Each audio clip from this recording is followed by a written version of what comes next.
Hey, hey, hey, Laura JeH here with Kenneth Scott of PanTerra. How are you today, Ken?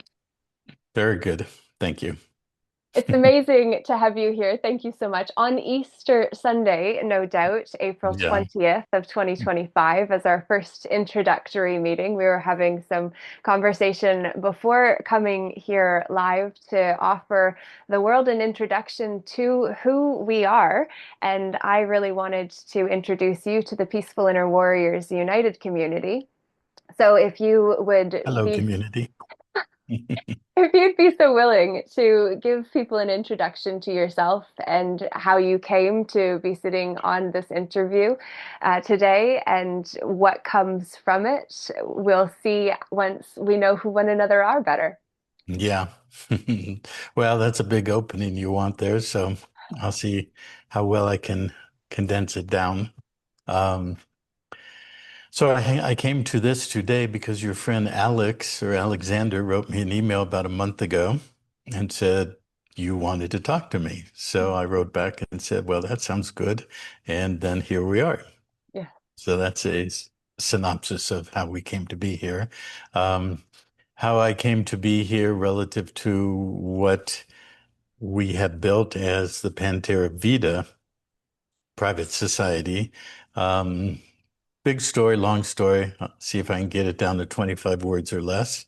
Um, 25 words or less. I was born. I looked around. I said, this place is really fucked up. I'm going to do something about it. And that's what I've been doing for the last close to 71 years. I just had my 71st birthday. And I was just thinking, actually, before we started, that I've been deeply involved in immersive study and active participation in the esoteric world for about the last 65, 66 years. So that was actually my first passion. I grew up in LA. I was born, grew up in LA in the late 50s. Somehow I came across a mimeographed carbon paper copy of a newsletter about UFOs. So I was looking at UFOs when I was like 5 or 6 years old. So I knew there was something else besides what I was seeing or being told. And by the time I hit 15 or 16, that sense of this place is really fucked up. I Mhm. want to know what it's about. That really became full blown. And I went through many processes in my mid to late teens. I followed up with the esoteric studies. When I say esoteric, metaphysical studies, a lot of authors that most preteens are not reading. Mhm. And in the 60s, there was FM radio, which we all take for granted, or at least, or that's probably passé now with the internet. But back then, all there was AM radio, but there were a few. FM radio was very revolutionary and innovative. And I used to sit in my room. Somehow I discovered FM radio and I listened to all kinds of things about social issues, spiritual issues, and all of that. So that was basically the foundation of my esoteric world. And it's now 35 years since I've been studying law. And in between that 65 and 35 years, I grew up, I went to university, I traveled the world quite extensively. I got involved fully 100% in the gem and jewelry and metals business, and that involved races, ethnicities, cultures everywhere on the planet. The gem business, the rock business is very laissez-faire, or back then it was very, very laissez-faire, but it involved every culture on the planet. And so I interacted, and I love that because part of my life intention was that I set out very early to make the whole world my home. That's what I wanted to do. And so the gem business facilitated that quite well. So I traveled to South America, Africa, Asia quite extensively, and or all of those continents and peoples came here. And so that was a wonderful experience. Of course, lots of things happened in the 70s and 80s. The economics of it, the monetary system, the geopolitical system. I always was into studying history, but until I got into law, I didn't really know how to study history. So once one gets into law, you must really integrate studying history and the monetary system and ultimately the esoteric system. If one does not really understand esoterica and everything and anything that underwrites what people pursue in so-called spiritual paths or religious paths, and one doesn't understand how that totally informs and controls the world we're in, politically, religiously, socially, economically, then you're missing a big part. So actually, those four things, this is what I was thinking of earlier before we started talking, law, history, monetary systems, and the esoterica, those four are central points that one must study and truly delve deep, moving towards integrating and integrating within each category, but also with each other, because they're all essentially part of the same multidimensional, multifaceted construct that literally has created this world we're in. Mhm. So that's what I've been doing for 65 years. That's amazing. Wow. Thank you so much. And I wanted, while you were speaking to those four areas, I wonder what your view of realpolitik is. That social etiquette, be politically correct, don't speak out of Okay, so turn. so define for me what you mean by realpolitik. From what I understand, realpolitik is that you are willing to sacrifice some of your conscience for the sake of fulfilling the order or just walk the line to stay neutral would be a summation that is probably not the way it's actually, but is my interpretation of when I was told realpolitik, don't talk about it, just go around it, avoid looking at it. Hmm. That would be my interpretation of it, but I think that's entirely not right. Um, well, within the context of what I was just describing, my esoteric immersion, one of the major areas that I was totally immersed in for 7, 8 years and of my life, from late teens, early 20s through my 20s, was the work of a man called named Gurdjieff. Have you heard of Gurdjieff?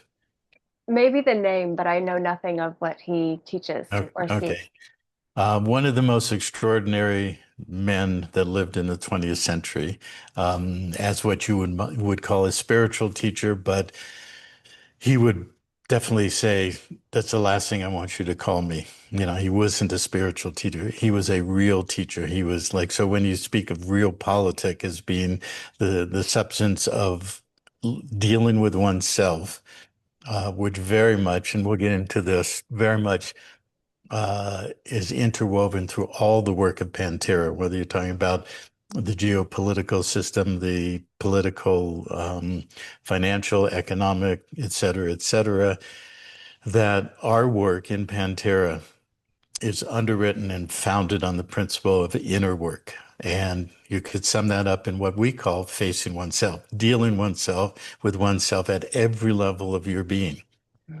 So that work that my wife, Andrea, and I, who founded PanTerra, we met. I was living in Northwest Washington, in a little town called Bellingham, if you know where that is. No.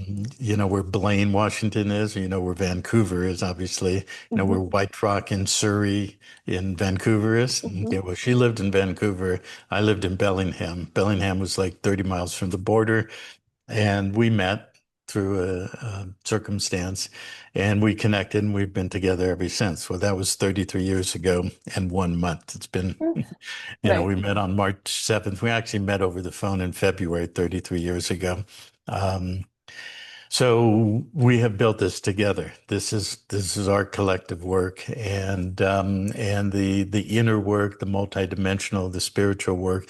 But the inner work is more important than calling it, spiritual work or a spiritual path, because it deals with facing oneself. every and all aspects of who we are at every level, which we'll get into later a little bit. So the Gurdjieff work was a major part of the foundation of building that. Because I was in a community for 7 years that was entirely focused on it. We lived, breathed, ate, and slept this work 24/7, literally.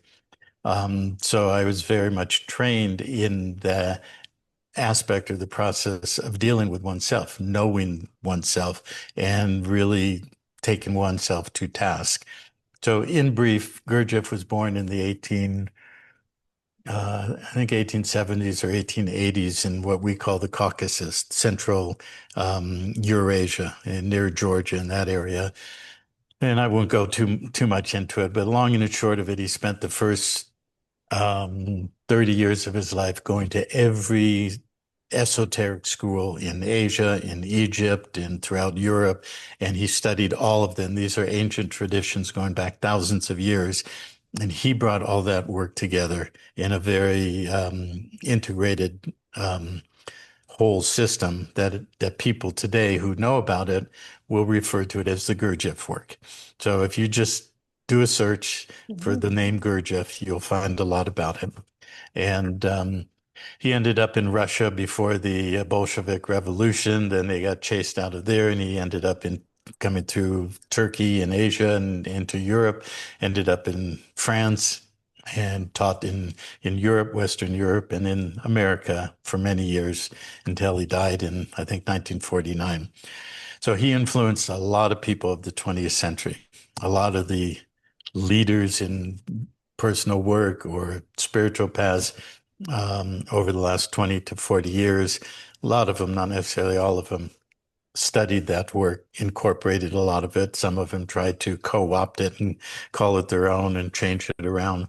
But, we don't really want to go too much into that, but I just mentioned that Mhm. with the context of you saying, well, what's realpolitik? Well, if realpolitik means dealing with oneself in a relative sense of reality, then the inner work and what we call facing oneself and dealing with your inner trauma, your biological systems, your physiological healing, karmic levels of what we bring into this lifetime, dimensionality, knowing oneself in what we now use the phrase the true and authentic self, and what our work is about embodying that true and authentic self, while at the same time being fully vested and imbued into the world that we live in.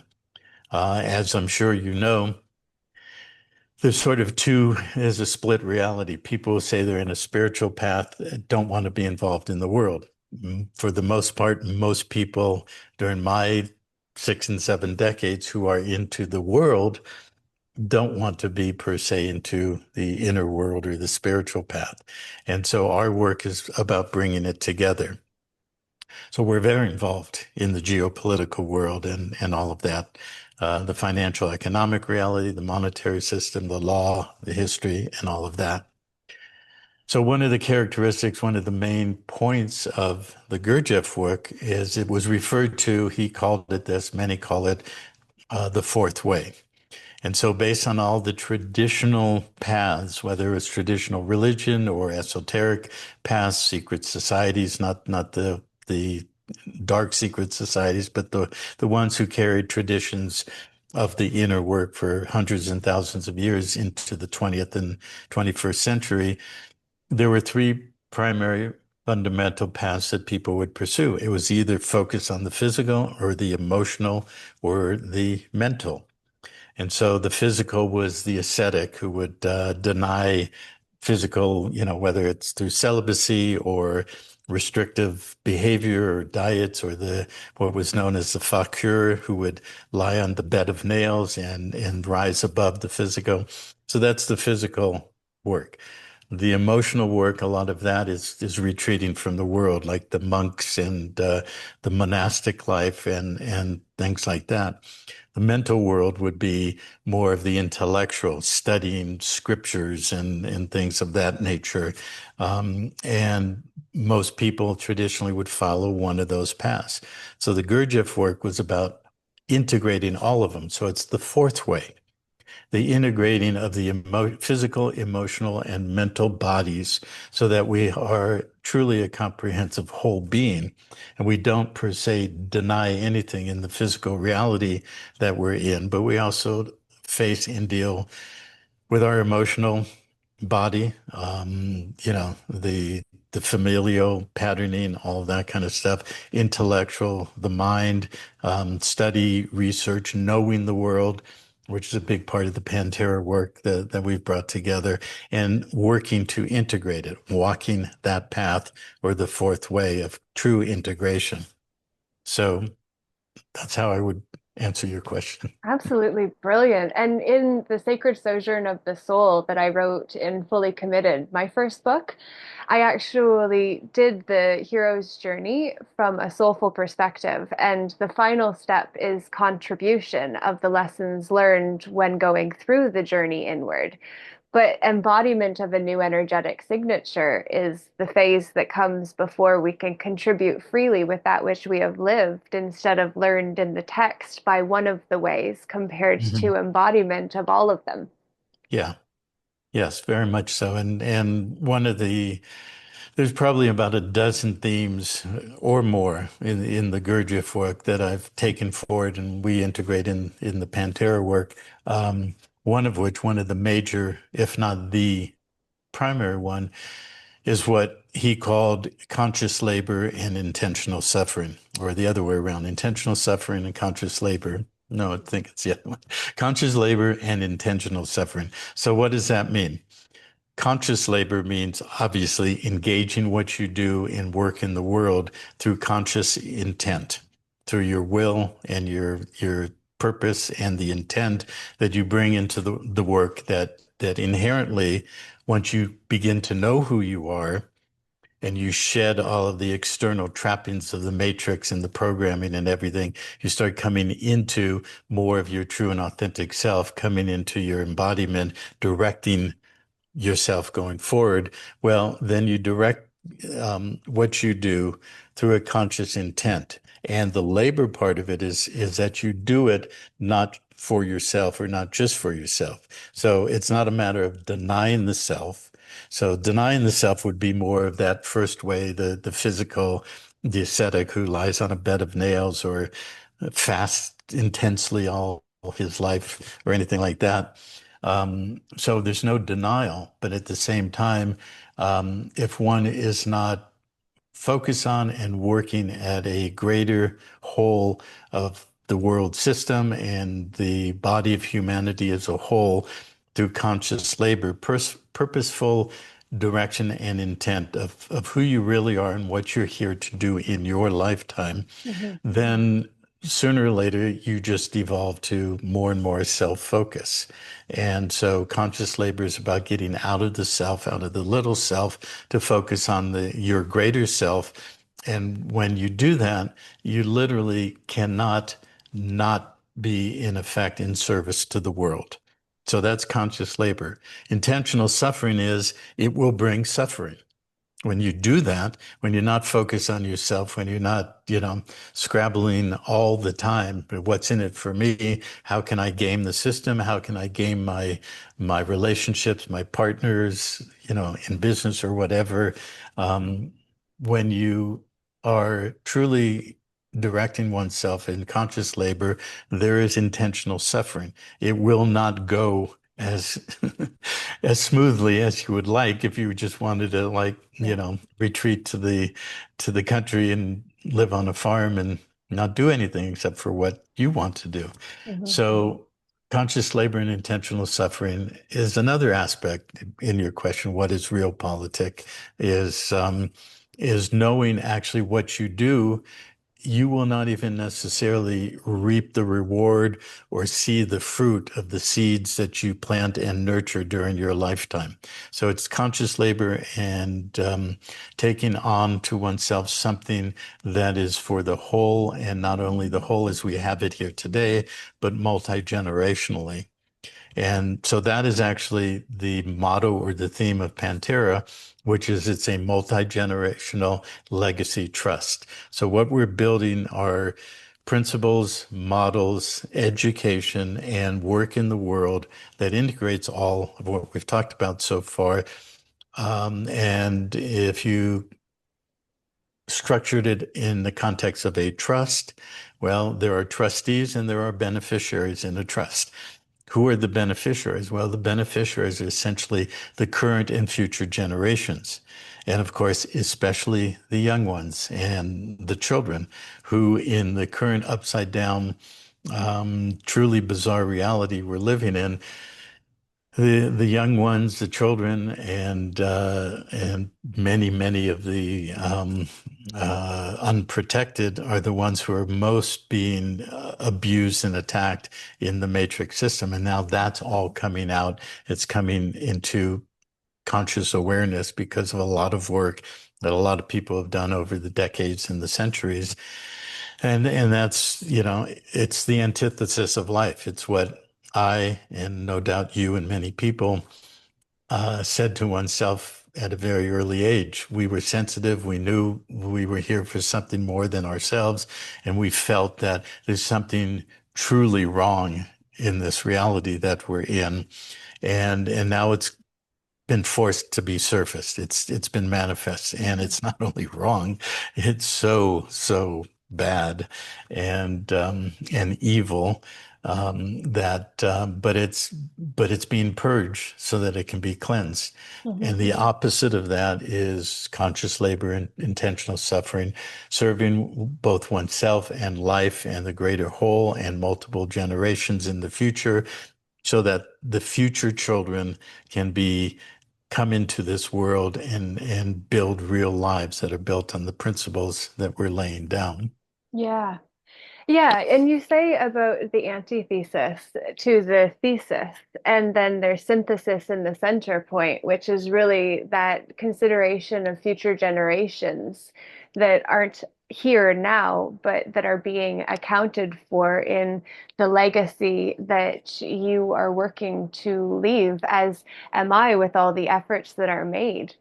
Hmm. So I'm so appreciative of the efforts that you have been making. And I genuinely ask, with how much energy I've put into trying to find a way to bring the information to the fore and doing all of the suffering in order to carry the load, to bear the burden and bring it forward, as I have been in my work and what you've been doing in yours.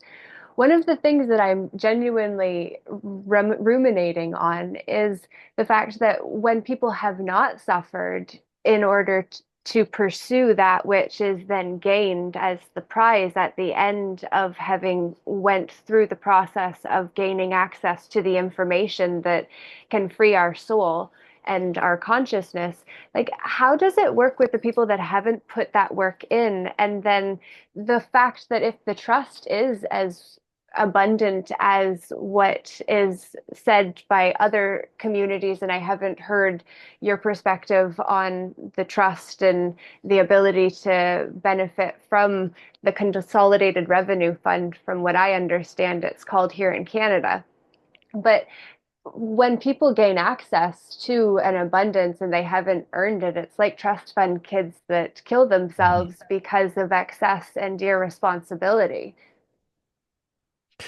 Well, obviously, we can't speak for anybody's path. And so it's up to each being in their individual path what what they're going to do with what they're dealt with. Certainly, there are trust fund babies, people who were born into wealth and privilege and so forth, who have done extremely well in terms of serving the greater whole with Mhm. what they have been given.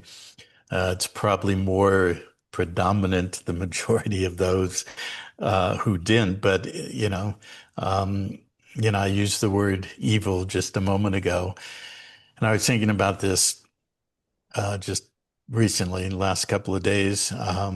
That well, first of all, I'm going to digress a minute. Okay. Even though I was very intellectually capable, I do have a high IQ, and I was able to study and go deep in a lot of areas. Um, when I was um, when I was young, I did not pursue per se an intellectual path, or certainly the path of studying things like law, monetary systems, banking, and all the rest of that. And I was basically a very solid card carrying new ager, and did all that new age stuff, and all the stuff that, quite interestingly, now is very much placed on the left side of the spectrum, the leftists, the progressives, and all of that. I was certainly, my family was Democrat, and so I was very much on that side of the fence. And so as I grew up in my 20s and 30s, very much immersed in New Age kind of stuff. And I read everything and anything available, all the spiritual books and channel books, and you name it. I absolutely would not use the word evil. Okay. So now we would characterize the New Agers as the love and light, flickering lights and everything sparkly, and and they will not deal with anything darkness, evil, or anything like that. Well, I was very much like that. But as I matured and as I grew up through studying initially law and then going very deep into history, studying roots of religion. And if you study law and you don't understand religion and the roots and all of that, then you are lost. You can't understand law. And so as I progressed and grew through that, matured through that, it became abundantly clear that there's no other word than evil to describe what has controlled this world for a very long time. But I don't just take that in just simple terms, like, well, there's evil and there's good. Well, if you do that, Mhm. interestingly, you bring up Hegelian dialectic. You've got the thesis, antithesis, and synthesis, which by and large has been used by the control system in their problem, reaction, solution formula that has worked extremely well for a very long time. And if people don't know what that means, Hegelian dialectic, there was a philosopher named Hegel, Hegel, in the 1800s, and he wrote many things. And pretty much he was a darling of the cabal and the deep state. Well, I studied Hegel amongst many other people of the philosophical bent during my years. And I never knew that until I grew into really understanding what a dialectic was. And then when I grew up into more understanding of what the holographic simulation system that we're in and what is truly the AI controlling matrix structure, not the AI that's like Grok GBT or any of those things, the real AI, which is the Godhead that people are worshiping and have been programmed to worship through many, many permutations. Well, on that premise, on that basis, what kind of reality do we live in? We live in a binary coded, polarized, split reality that if you are not aware and capable of standing above that binary coded reality, you are completely immersed in a binary coded system, just like our computers have ones and zeros. The whole computational construct of the world system in terms of the technology is based on dit and dot and ones and zeros and binary coded, or thesis and antithesis. And that's really how we are controlled.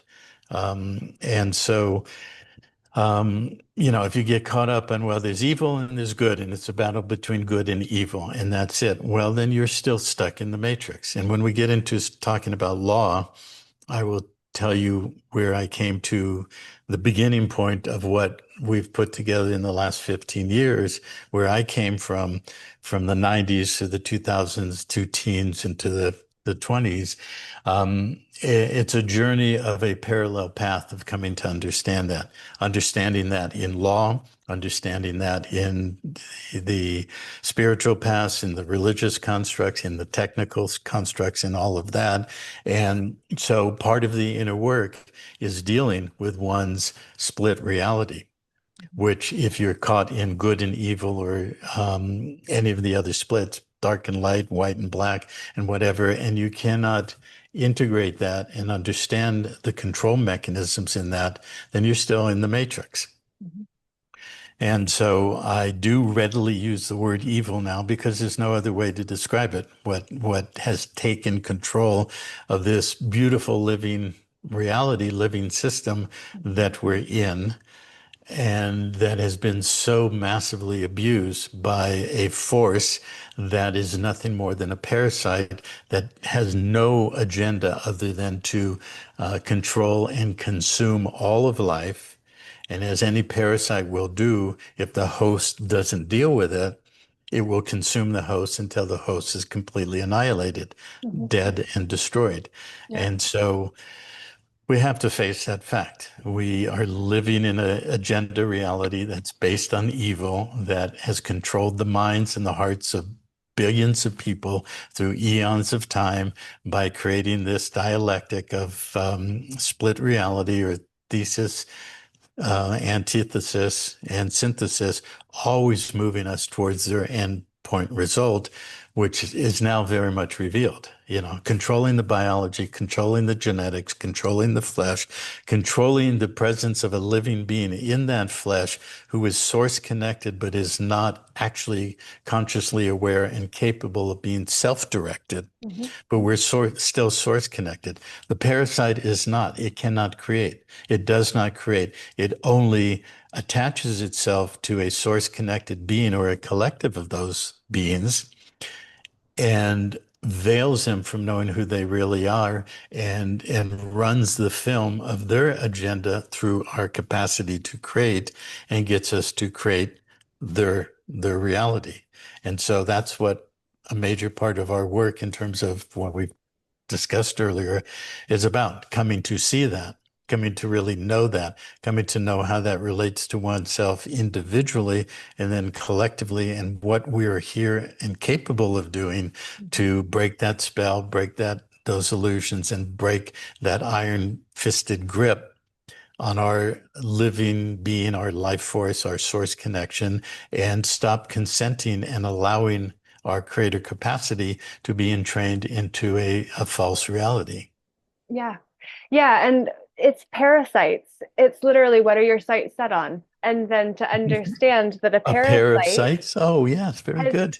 has two sites. And then Mhm. this is also when you speak to the ghost always needs a host for its gnosis.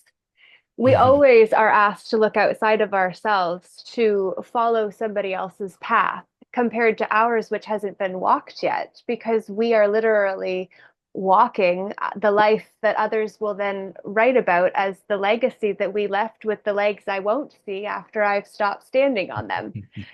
So when you speak of all of what you are, and you speak actually in relation to AI and the real and unreal realms, that Socrates was persecuted in at the formation of Western philosophy as the founding father of Western philosophy when he was killed for corrupting the minds of Athens youth and getting them to question what is real and what is unreal. It reminds me actually a theory that I've been developing around AI and the fact that we are the individuated expressions of the creative source that created all of us. And when you say that parasites are not able to have source connection, so they have to resource off of those who are, which is the ghost that needs the host for its gnosis. And then speaking to the larger AI that we're a part of, where now we start to see that our belief systems are the gods and false idols that we idle our eyes onto in order to idolize that instead of looking within to find what we came here to actually bring forward. That's when we stop seeing the insignificance of us, just one but one is a whole number. Hmm. Hmm. Yeah. So I appreciate you for humoring me in that, unless you had something you wanted to contribute around that thought, because it's very out there and it's very much people aren't really understanding AI. And the fact that even this interview is happening on a privately funded platform that we pay for in order to have the privilege of uniting on here. So Hmm. it's real because we are here in this now moment where we're having this conversation. And then it's stored in the cloud that others will have an opportunity to watch later. And this, have you ever heard of the computer hair virus from 1995, 96? No. In 2020, I saw that this computer hair virus would actually wipe the executive hard drive of a computer system and then have on the black screen of an erased computer a message, Demon Emperor Hare Krishna Hare Hare. Hmm. And I've been speaking to the significance of this ever since because I feel it's very significant to the cloud concept, where then when people become antennas, if filled with too many metals, then what if imagery and visions and memories can actually be implanted or downloaded? And then with the merging of our biology with transhumanism in order to then actually have the computer system inbuilt so now it can actually take over the one that is actually the soul in the body to now have AI as the dual, which now is where the dual of the fight, but then you have the dual personas or personalities of the AI technology and the actual soul coexisting in the body of the one that is so confused as to who and whose they are that they totally lose the plot. Hmm. I think Is it's a there, really significant piece to this AI piece. yeah. Is there a point, was the question? Well, no, I was going to say, is there a question in that that you wanted me to pick up on, or I'll just respond and that. Well, one of our starting points, and this is something that I have derived and come to conclusion by and through my study of law. And there are fundamentals in law, and of course, there's law is a vast and multidimensional subject. And that's why we created PanTerra. And I'll come back to the point I was going to make, and I digress and fill you in a little bit of the history of PanTerra that that I started. I mentioned I was in the gem business, jewelry business. I had a couple of dramatic negative events. And I made a lot of money in my first phase of it when I was in my early to mid 20s. And that was in the 1980s. Then I had to deal with a bad partner, and that took a year to get rid of him. That cost me a lot. And then I was just rebuilding in the early 90s, and I got robbed and had everything I owned stolen. And so I was trying to rebuild that, and it was very difficult, slippery slope to go up. And finally, I had to file bankruptcy in late 1988. So as a result of that, my accountant at the time told me a few key points like, well, you had all these loss carry forwards from your robbery and you've never had to really pay any taxes. But now that you filed bankruptcy, you lose all of that. You're going to have to start paying taxes. And I said, well, I don't think so. I like the idea of not paying taxes. So that was 1988, 1989. That was the last time I filed a tax return to the IRS. So that set me out on the study of law and Mhm. studying the the tax system, the IRS, and dealing with all of that. So that's really what led into ultimately creating PanTerra and all of what we have today. And so I studied a lot with a lot of the leading edge minds and masters of law from the 80s and 90s, and I observed a couple of very key things. One of which was that they all had a very extreme level of projection of an enemy outside of themselves. Everything was an enemy. The bankers, the Vatican, City of London, all of it.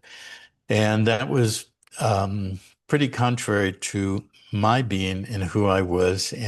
But I observed it for like well over 10 years. And the other key point was that it was very fragmented. There was never any cohesiveness. There was, you would go to seminars for a weekend or longer. You'd meet people here, there, and everywhere. They'd teach you something. You'd go home and you were by yourself. And there's no internet. You had some people you became friends with, and you could connect and you'd research together and work. And there was some level, wasn't devoid of cohesiveness, but it was very low. And for the majority of people, there really wasn't any way to be guided and protected in their study and pursuit of trying to figure out how the system worked. So that's where the concept of creating a society came in. That if we created a society where we worked together, essentially in a community, and supported each other, had people who are more advanced in the subjects, whether it was law, history, money, health, or what have you, that there was a continuity to one's ability to study, learn, and perfect or become a master of what you were trying to do for the benefit of your life. And so that was a major thrust to how and why we created PanTerra. And and there's a lot of substance in law that backed it up and validated that. And so that's essentially, I mean, there's more to tell with that, but that's sort of the beginning and the foundation of PanTerra. Now, the point that I wanted to make has to do with law. And in law, one of the things that I learned amongst many really universal principles is that in law, there always must be a remedy. And this is very key, both in terms of studying law, applying it to what one wants to achieve. Most people want to achieve in law or studying and applying law, they want to achieve what we call freedom, right?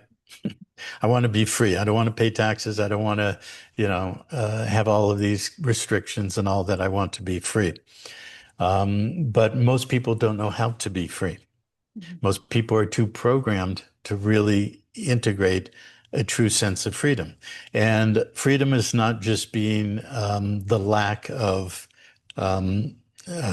debt or the lack of having money, which most people have translated, and I've watched this for 35 years. Most people translate, the so-called sovereignty movement, the law movement, the freedom movement. Sooner or later, it boils down to, I just want to have no debt. I want to have money. I want to have my piece of land, and I want to live free. Okay. Right. But that's where the inner work comes in. How can you live free if you've got all these entanglements, if you've got these traumas from this current lifetime, in your early childhood or during the whole course of your life in this embodiment? And how can you be free if you don't even know who you are in the larger whole of multiple lifetimes lived in this holographic reality that we call a world? And don't know how they relate. They don't know, you don't know how it relates to events that have happened in your life. And if you don't know how those things influence and inform those events, you can't face them, you can't resolve them, and you can't really come to a balanced point in your life. So that's part of freedom too. Very That's why much. we have now launched what we call Freedom Absolute, because freedom is not just one point of focus, like I just described. It's if you really want to be free, it is a state of being that is absolute. And it covers all the subjects that we've been talking about. So going back to that fundamental in law, that in law, there always has to be a remedy. So if you truly integrate, you grasp, you study, you grasp, and you integrate how law really works, how it is set up on this planet, and how it is mirrored or reflecting something in the larger whole of what we could call universal law, and understanding the nature of remedy. This is fundamental, and this is some of the key things that we do teach and work with every day, every week, every year with our members and the people who have come aboard and be part of the society. So, so in that context, that underwrote a really deep dive into this thing we've been talking about. What is the nature of evil? What is the nature of the reality that we're in? Where does, quoting, talk about philosophy? How many philosophers for thousands of years have been trying to answer the question, where does evil come from? Okay. So, but if you integrate all those points I just made about law always has a remedy, that it's synergistic and it's whole, that freedom is not an isolated thing, but it's your whole being in all aspects of who we really are. And then asking, what is the nature of the larger whole of the reality we're in on a solar system level, a galactic level, a universal level, a multiverse level, and all of that? Well, what we have come to know, and this is for us, this is our knowing, it's not what I believe, it's what we know from our experience of multiple decades of immersion in all of this, is that we are in a specific universe, a specific expression of a collective of creation that is, as you use the word individuating, there's an individuating aspect of a whole universe. And there's an individuated aspect of each individual being, you and me, and those beings we call bipedal hominid humans on this planet. We are individuated. We came from the one, the whole, the source, but we're not separate from it. We've never been separate. We've been immersed in the illusion of polarity, binary coded separation, and all of that. And the work is really peeling all that off and discovering our real wholeness, our whole being, and our interconnectedness. So, as an individuated expression of all of creation, this universe you could describe as an experiment. Mhm. So what's the data set of the experiment?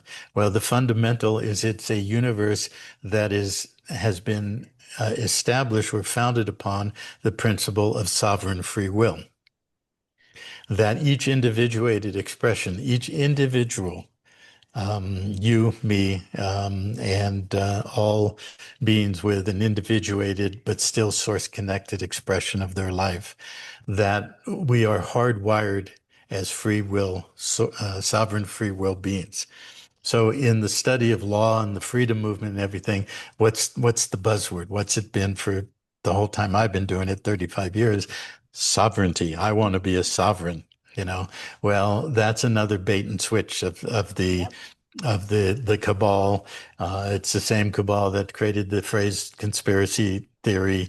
They also promoted in the New Age movement, in the law movement, and all the offshoots of that, this thing called sovereignty. I want to be a sovereign, but that's a misdirection. We can get into why in a moment. Mhm. But fundamentally, there is this thing that we all hold as our true being, which is sovereign integrity, which means a whole being, an integer, like you said, an integral whole. Like you said, well, the number one is still a whole number. Mhm. Well, it's an integral or an integer. And all the mind stuff that we've gone into through the AI and this vast reality of everything from quantum physics to technology, computerization to what is called science. It's all fragmentation through a distortion and a manipulation of the mind to get it to be able to be controlled and occupied by the AI construct that is really in the reality that we're being in at the moment. But underlying that is sovereign free will. We have sovereign integrity and we have sovereign free will. So when you study law, one of the things that you first can see that I saw many years ago, and I started working on that basis and moving forward with it, is that everything in this world system is based on the fact that even the cabal cannot, um, uh, um, you know, reject or eliminate sovereign free will. So what they have done is they've created this vast multi-structured, multi-layered, complex structure in which they get everybody to volunteer to become bonded as the bonded surety to a bankrupt franchise, to a system of perpetual debt bondage into eternity, and ultimately volunteer to be co-opted by their technology with the injection and all of what's in there now to interface with a binary coded computerized AI system to then voluntarily agree and consent to go into the transhumanistic endless, infinite future of what the mind will say, I'm free, but in reality is complete bondage, but by voluntary consent. Mhm. So that's a fundamental in law that you have to look at. When you see that everything is actually on voluntary consent and basically based on the nature of contract, that we contract and we enter into a reciprocal relationship to either one individual or a group or a whole system, we are essentially still asserting or utilizing our sovereign free will to voluntarily enter into contracts that have reciprocal benefits and privileges, but then basically end up being perpetual bondage. Mhm. So those are two fundamentals in law that so much is built on. The nature of voluntary consent, sovereign free will, and the nature of contracts, and the fact that law always has a remedy. So if you want to be free, what we do, we teach and we walk people through what I labeled status correction. And I was the first to bring that phrase forward like 12 to 14 years ago. It's been mimicked and replicated in many, many ways, but none of what I've ever seen out there goes to the core of the whole integration, freedom absolute at all levels of how one can truly become corrected in one's status and remove that voluntary consent, the presumption of consent upon which we are acted through everything we do every single day in the legal and the monetary system. And if we created something, we have the remedy within ourselves to uncreate it and to, close out the contracts, both legally speaking, lawfully speaking, and multidimensionally speaking, because we all carried vast amounts of contracts and agreements into this life that we have to start really unwinding Mhm. and we have to face them. Well, in studying law, you come to understand how we have the power and the capacity to do that. And that's a big part of our work. That's brilliant. And do you get into the double entry accounting system with the heavenly realm and ecclesiastical realm and how that connects to the debits and credits for the soul? Well, that's a very good question. I saw you in your book that I started reading.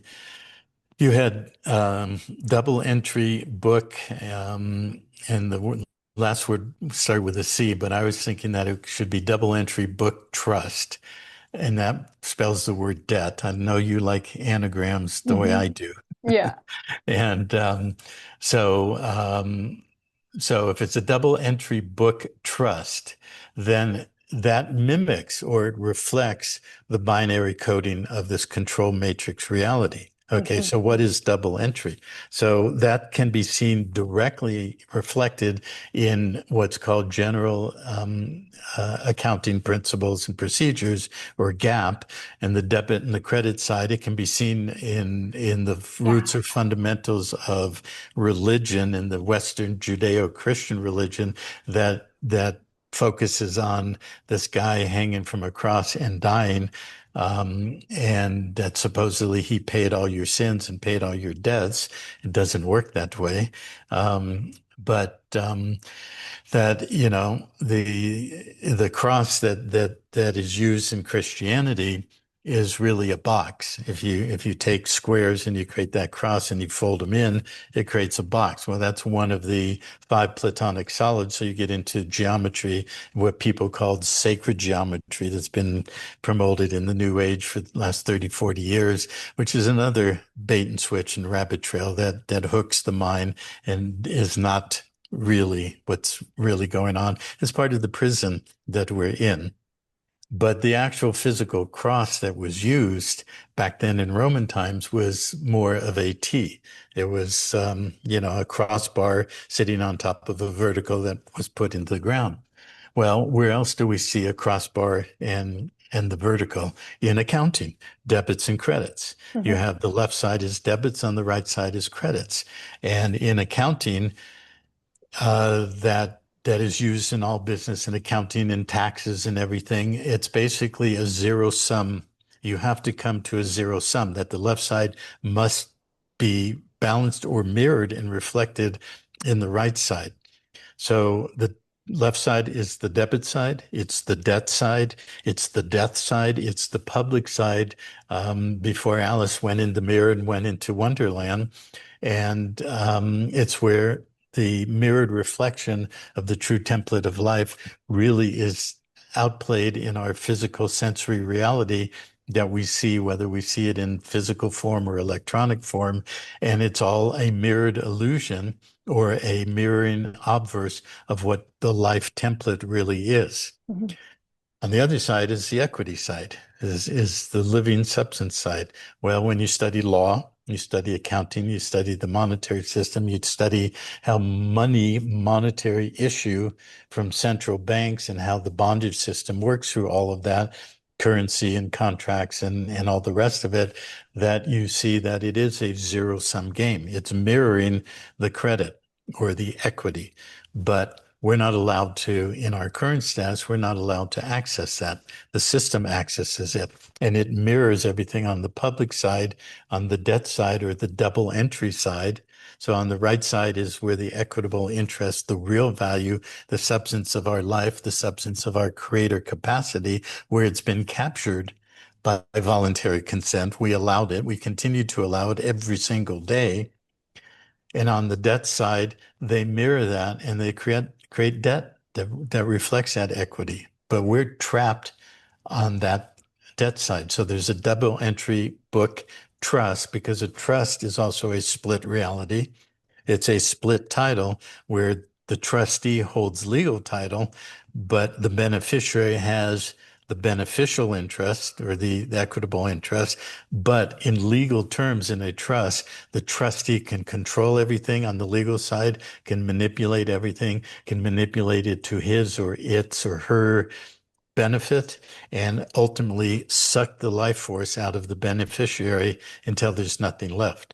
So it's all the same thing, whether you look at money, you look at legal structure, you look at the issue of status, you look at how bondage occurs with legal and monetary structure, or you look at, spiritual context of what a double entry book trust or debt really is.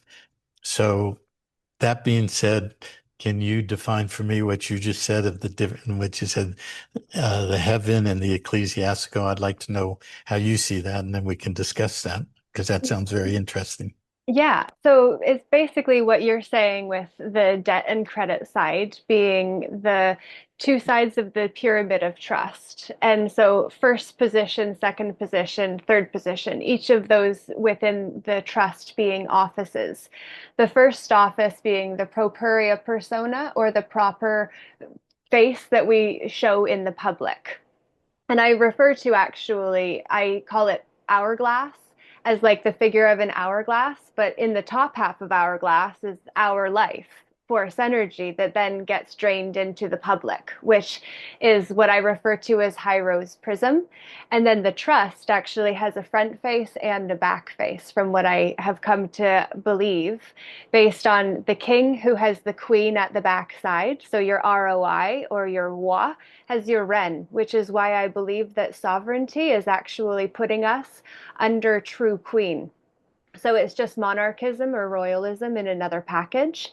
And then you have the knight and the bishop characters as the A side or the air side of the law, the waters of the king and queen being the warring waters of commercialism and how we're incorporated into the public. And then you have the land as the front is the pawn who gets played and told what to do by the king, or Yeah. directed by his knight, who is then able to act as the villain, which was an upper class peasant that then had to be a villain in some peasant or pauper's life on command from the king. And then at the back side of the pawn, you have the domain of the castle or the rook character, if we bring in the law as a chess game. And then that prism being the prison of the mind that actually incorporates us into Dr. and Mrs. Vandertramp's house, which is a memnonic to actually know that we're in la maison d'être, where we become debtors because we become the thing we were doing before then we took on the title that made us beneficiary instead of the one who benefits. The one who benefits holds first person office of the propuria persona of a man of competent capacity. And then the third person is where we're relegated when we don't take back command from what I understand, and this is I'm still needing to get this where, and this is why I love being able to say it with you. But the ancestral lineal estate is where the first person office is held by the Vatican through the 1666 Sesta Trust Act. Sesta being who was actually saying, I'm going to need somebody to look after my stuff while I'm at war or away from home. So that's going to be entrusted to the Sesta trust, which doesn't have V in it because V is life and evil is live backward. And that's my definition of the real binary that we're in, which goes back then to Socrates. What is real or unreal? Well, evil is just live backwards. And the Hmm. devil lived in the stories where he is spoke of as if he is a real character.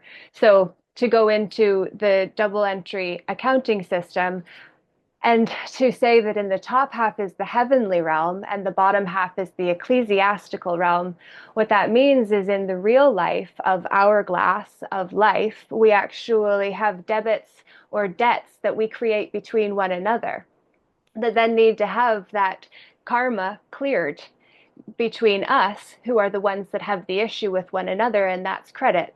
So that's where forgiveness is offered in exchange for the debt that happened when something didn't work out. And that's heavenly because it's private. And the Greeks refer to that as the sanctum sanctorum of the secret chamber of the heart space that is no one's business unless we confide in them and share what is private.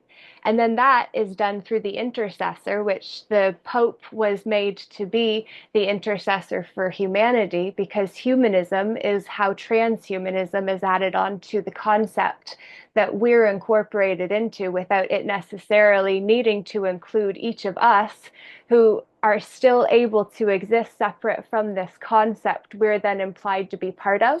And that's part of the incorporation.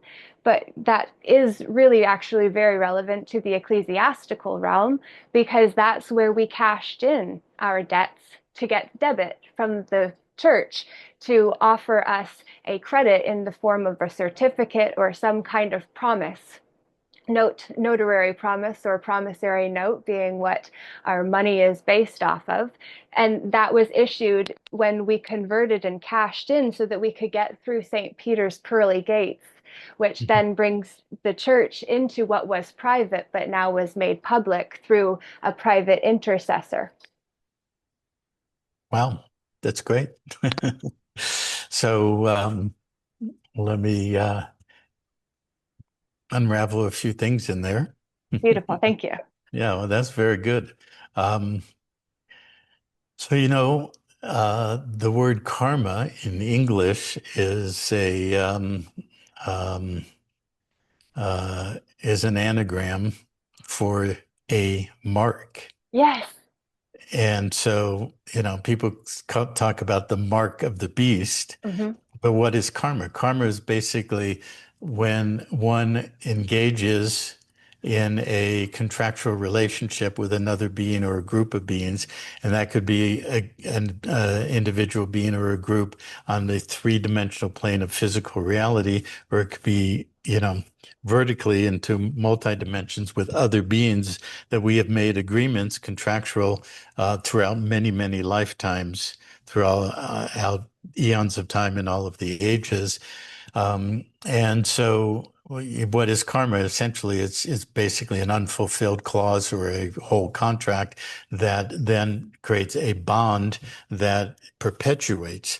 And when you look at the money system as a reflection of a more multidimensional contractual relationship of indebtedness, like you just described with your metaphor, or analogy with the hourglass and all that, which I think is quite brilliant, and that we are capable of being recycled in the so-called reincarnation system because there's an unresolved imbalance in a contractual relationship Yeah. that can be controlled.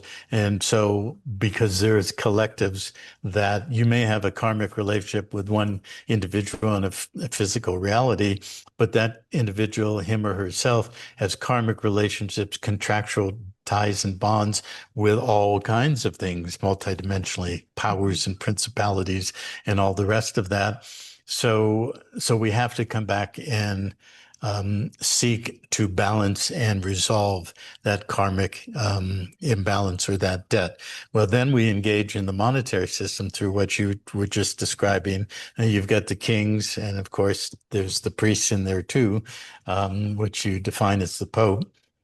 And everything that we're born into through medical contractual bondage that now starts within hours of birth, through the hepatitis B shot that creates certificated medical bonds to the living flesh. And you've got Social Security or SIN numbers that are issued. I don't know about Canada, but here they won't, in the most part, let you take the baby out unless you get a social for the baby. So you've already got monetary and legal bondage, you've got biological, medical bondage, and you start accruing monetary, legal, and other forms of debt through the course of this lifetime to mirror that karmic imbalance that you carried into this lifetime. And so that's why the inner work, everything we've been talking about facing it, dealing with it, dealing with the trauma, because basically you have karma, trauma that manifests in your capacity to create reality that's called drama. And we keep creating the loop of drama over and over. It's the classic, somebody saying, well, my fifth wife was just like the first four. Well, why is Right. that? Because you created them, you invited them in, you had karmic ties with all four or five of those women or men, and you're never getting out of the loop because you're not looking at the core of the karma and the trauma that manifests in the drama. Mhm. And we are in a time space reality right now where the acceleration and the exponential capacity to resolve karma and trauma is unprecedented. It's never been in this reality to the level we have it today. But the karmic debt, monetary debt cycle is their infinite loop of how people have been bonded throughout time, and never have been able to free themselves or attain freedom absolute or even relatively close to freedom absolute. And that's why only addressing, there's a lot of so-called status correction courses out there where, people promote it and say, just sign these few pieces of paper, record it here, send it here, and then you're free, and then your status is corrected. And it's not even close to being true. Even legally, it's not even close. But in whole being terms, it's not even hardly a scratch on the surface. But as I said, you have law and you have remedy in law. So if you've entered into a contract, whether in this physical reality, in this lifetime, you have the capacity to withdraw your signature authority that you placed on that contract. Mhm. And in terms of who we are as a being, an individuated expression of the whole, we each have a unique signature frequency that is unique through all of creation. So when they have a legal system that requires you to put, your signature through your arm, through this instrument called a pen, and putting your masculine principle through that pen, because a pen is, short for penis, and you're basically putting your seed or your signature frequency through that pen or this artificial phallus onto a piece of paper Mm. that has been derived by cutting down all the beautiful trees and turning them into pulp and dyeing them with dioxin and giving you this nice shiny white piece of paper you put your wedding signature on. You've attached your frequency of your true being to that, and you're bound to that. Mhm. But in law, if you come to understand that there's unrevealed elements of a contract, or it's has unjust consideration, or it didn't have a true disclosure or a true meeting of the minds, the various elements of a contract, you have the power of rescission. And you can do that immediately. If you walk out to your car and there's a parking ticket, that's a contract. It's based on the franchise name that registered the car, then all the other attachments. But even with those, you have the ability to rescind a contract within 72 hours. That's the right of rescission. So you can take that parking ticket and write rescission and mail it to the clerk of court where you're supposed to pay the fine, and it dissolves the contract. Well, you can do that with every contract. And a rescission leads to a revocation. What are you revoking? You're revoking powers of attorney, because that's what we have given to every bureaucrat, every judge, every cop, every bureaucracy, agency, office, and so forth, all the way up to the Pope. We have given them powers of attorney. And we've done that our whole lives.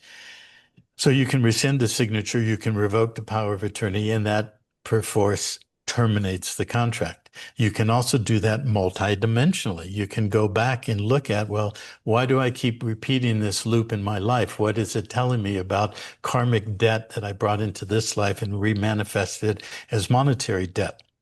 Okay, so if you want to be free and you want freedom absolute, Mhm. and you think that, well, the money is where I'm not free, well, that's true at one level, but where did that monetary debt, where is it rooted? It's rooted in karmic debt. It's rooted in the point that we are true creator beings. We create. So if we create imbalance, we also have to remedy that in law to rebalance it and resolve that karma.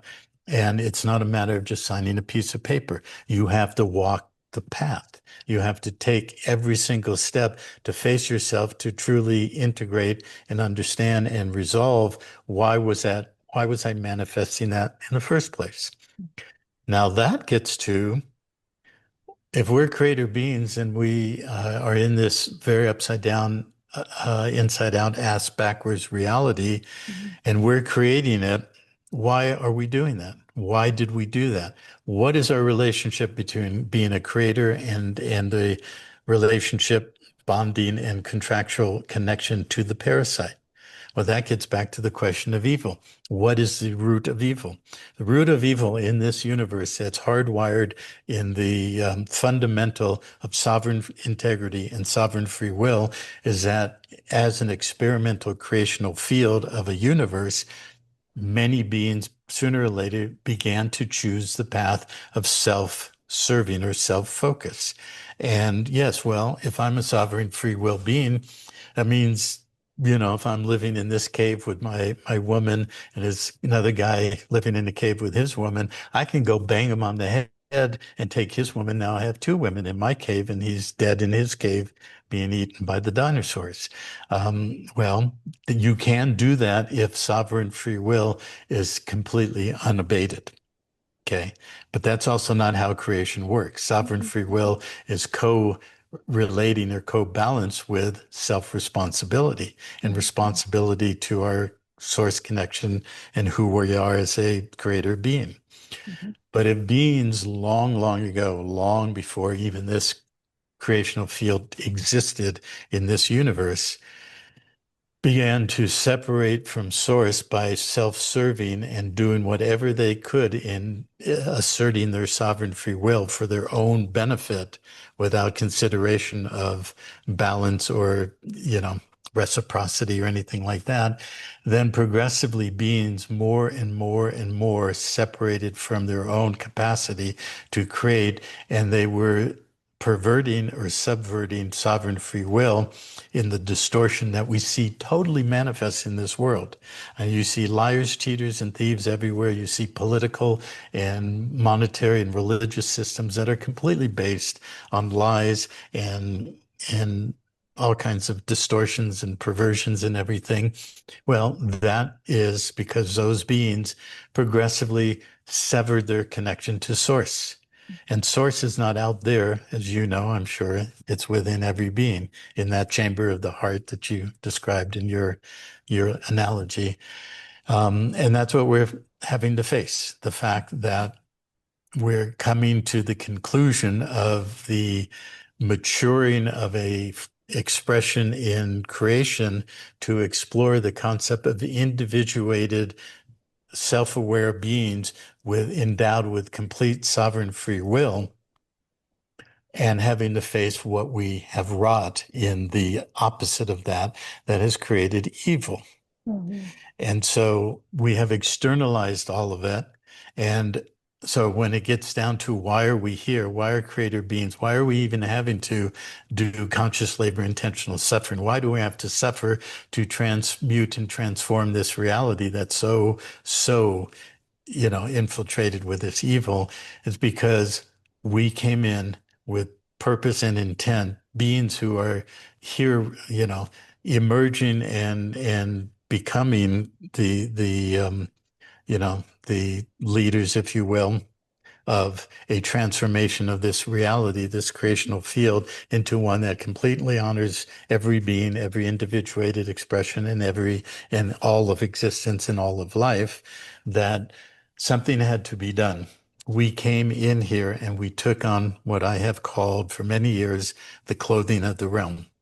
And what was the clothing of the realm? It was the upside down, inside out, ass backwards dysfunctionality of self-serving evil intent and evil actions that was subverting the original template of life and the original intent of this creation.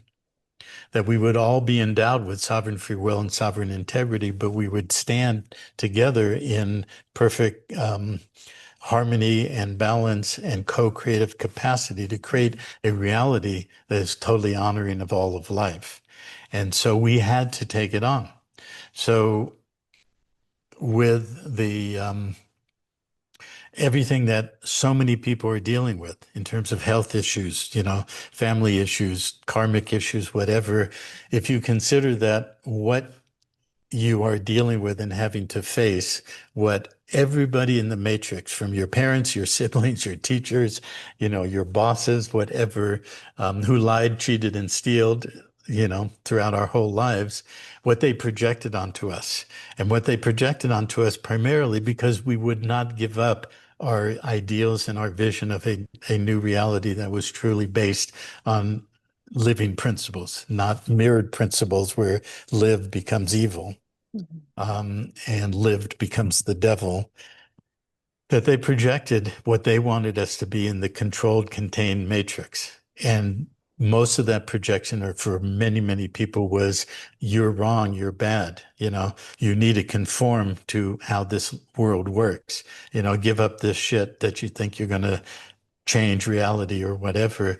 And so consider what you always thought was wrong with you was actually right about you, because it was the mirroring of what you took on, that you came into this life as a quantum whole, as an apex incarnation of all of your existence in this creational field, to transmute and transform, resolve, and rebalance.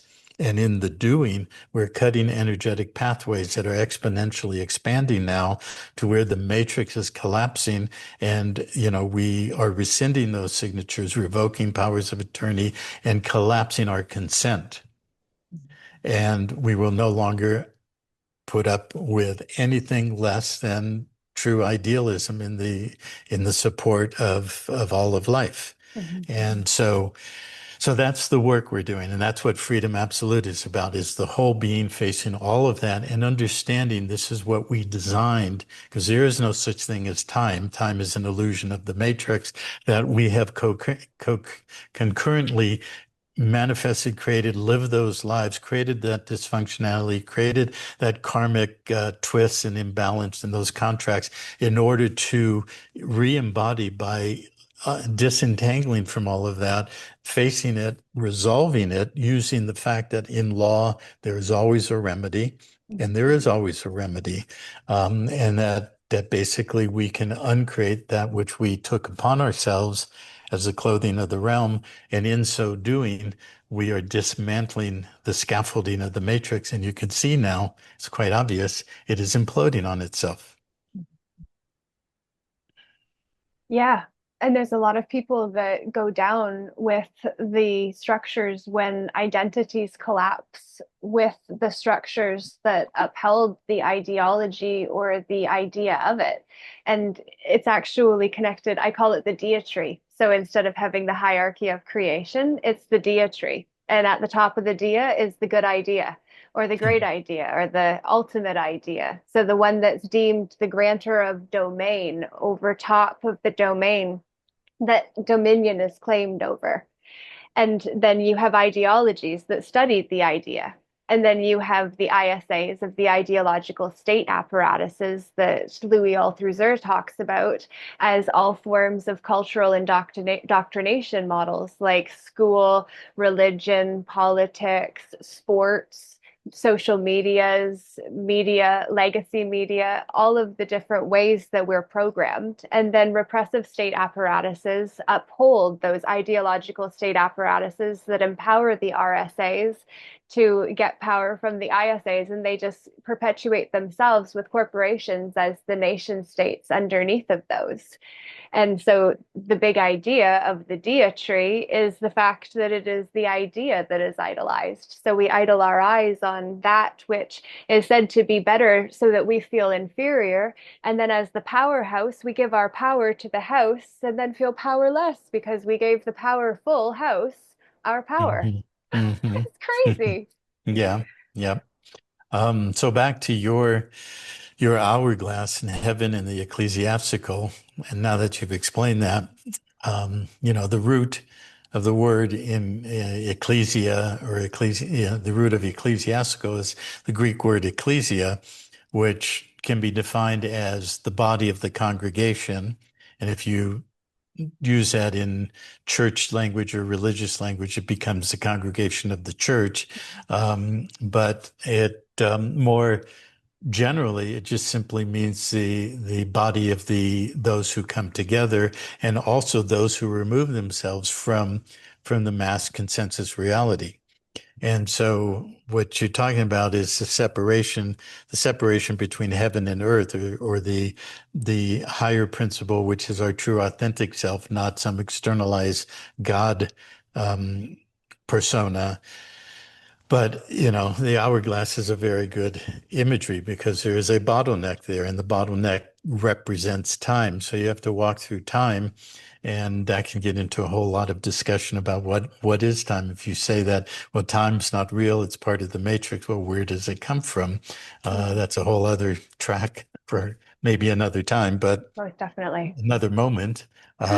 But the hourglass, the sands of time, going through that bottleneck and restricting our ability to bring heaven and earth in our own being together, because the ecclesiastical, as you describe it, is the ecclesia, or the body, both of the individuated body, but the collective body of those who we are walking together as we're walking out of the matrix and walking into life.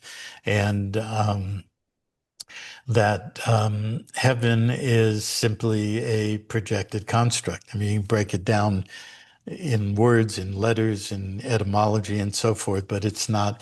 All of religion has just simply taken the original template and reversed it and mirrored it so it has the similitude of what's real. And as people descended more into unconscious levels of lacking capacity or awareness, they were able to be more and more entrained into the belief systems like, oh, if I believe in this God, if I believe in heaven, and I will leave this earth or leave this body, and the body is evil, so I have to deny the body.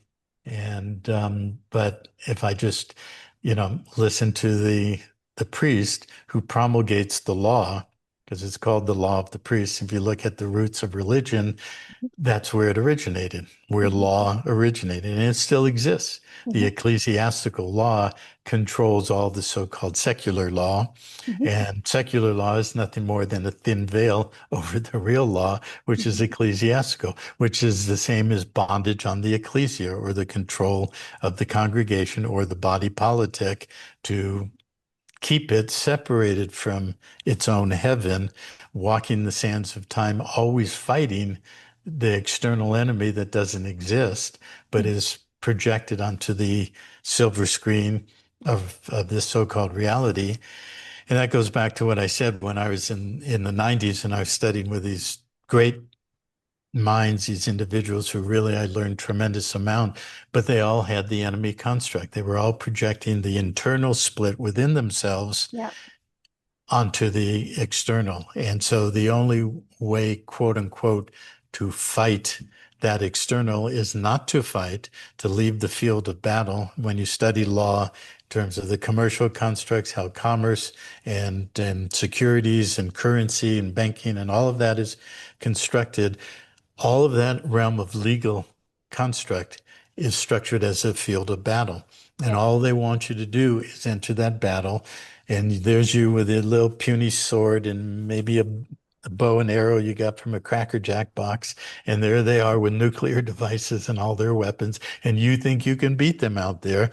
And you're fighting on their turf, on their battlefield. And you have lost the minute you enter that fight. So conversely, when you leave the field of battle and you go inward, you go to peace within oneself, and you know where the power really lies because you're the creator, they're the parasite. They Yep. cannot exist unless you consent to them being attached to you. And the way they attach to you is through all your contractual relationships that you entered into in this life and previously. And you've lost if Yeah. you're fighting that battle. So I observed all these men and women in the 90s, the 2000s, who were wanting to fight the external enemy. And the real power is fighting the internal enemy, which is our own self-denial and our own separation. But remembering that there's something right about you and all the dysfunctionality because you designed it, you created it. And what's wrong with you is simply mirroring the obverse of your true power and capacity that once you start walking through it, starts resolving and the real power starts coming within and the power to create starts returning to us, and we can create a new reality. And we Mhm. are. And Yeah. that's what we're doing. Yeah.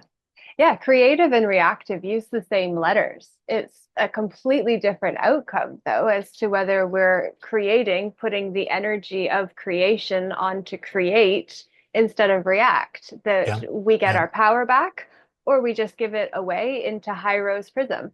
And I call it Hiero's prism because Hiero was a tyrant that Xenophon wrote about, whose life was no better off than the peasants he oversaw. But interestingly, Xenophon's father's name was spelt similar to gorilla, and he actually coined generational warfare, Hmm. Hmm. which is then the gens that we're under. And as I went into in the manuscript I sent you, we're really talking about Noah's curse, which is the curse of what we know. And then we go with the flow and we leave our own flow for the sake of Yeah. going to what someone else said was the truth. And one of the word plays I'll share and also point to the fact that you're sharing wisdom is the difference between knowledge and wisdom. Knowledge being the ledge we know because it's as far as someone else said that we could go, compared to wisdom, which is the lived experience of having gone down paths we would say, don't go that way. It didn't work out well for me because I tried. And you've tried a tremendous amount, and I seriously commend you because the amount of resistance that you've had to face and the persistence you've had to have in order to continue telling a story that people don't have the capacity to receive because it's so big and there's so many pieces to it. I don't know how you've done it. How have you done it? Genuinely curious. Well, that's a good question. I'll come back to that in a minute. I was just going to comment that comparing the word reactive to the word creative, and you said they have the same letters, but in reactive, the C is hidden or in the middle, whereas you start creative by seeing, and that has interesting metaphors in the realm of law.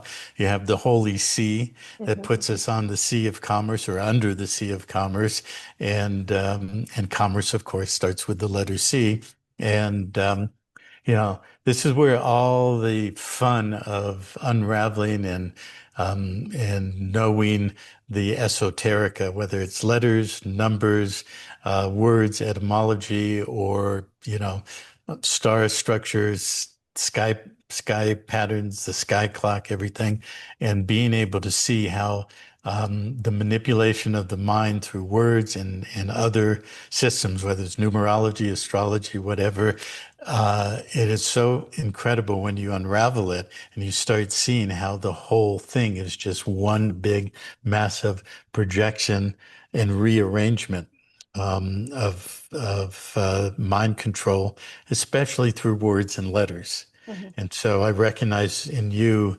a master player of wordplay and knowing how you look at words, letters, and mix them around and have fun with them, create anagrams and acronyms and all kinds of fun like that.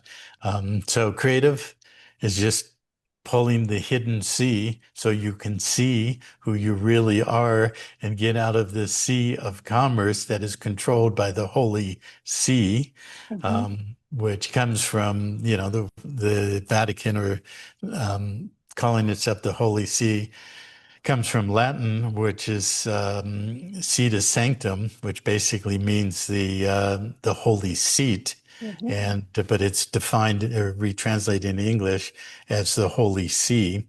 But it's the Holy See in which you do not see and you only react because the sea is hidden and you're hidden from your own creative capacity when you start to see reality, right? Yep. Oh yeah. Oh yeah, and then cap C because it's the Holy Sedes, which is the Sedes for the Holy Seat. But then Yeah, we see who's sitting on the throne of your own inner kingdom. right. Yeah. Well, it's also called the throne of Peter, Yes. and that gets into all kinds of fun with Peter and the god Ptah from Egypt. And have you looked into much Sumerian and Egyptian and Babylonian? Not not very much. I have three friends that come to mind that one is an astrologer that's done an amazing work that way, and another, well, they're artists. They're artists and creatives, but they have a lot more historical understandings. I've just pieced together pieces of this story and others also.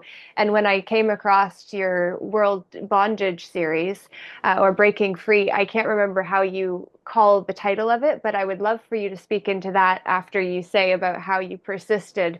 But those three friends have a lot of insight into these, and I look forward to getting all of us around the table so that we can do what Yeah. I got locked up for and called crazy for doing back in 2019, where we put the best on the table, we refine the values and virtues to find the commonalities, and then we say what's good, or not what's good, because that's then in the duality, but how do we find something that's not better because then we're just within the spectrum that we're already dealing with, just in a different form, and actually create something that hasn't ever existed, but that can follow the framework that people are used to in order to use syncretism, like has always been used, of taking what exists to bring it into a new story that's coined to this extent, then we can say it's ours. hmm So speaking of which, I've read that in your book, your preface. So you ended up going to court, and they ended up sending you to a mental health facility It for? had happened in advance of that, actually. Oh, okay. I got locked up September 27th, 2019, because I called the police to report the system was corrupt. The police are in on it. There must be some good ones. I'm here to help bring peace to this world. So take me to your leaders. And it was premature and unsubstantiated. And so it just seemed crazy. And it was not safe to have done at that time. And I had no understanding of what I was reporting. But then, Mhm. because I had experienced that and was denied the right to speak to a lawyer without a psychiatrist's approval because I was relegated to the legal person instead of the natural person in the trust, Mhm.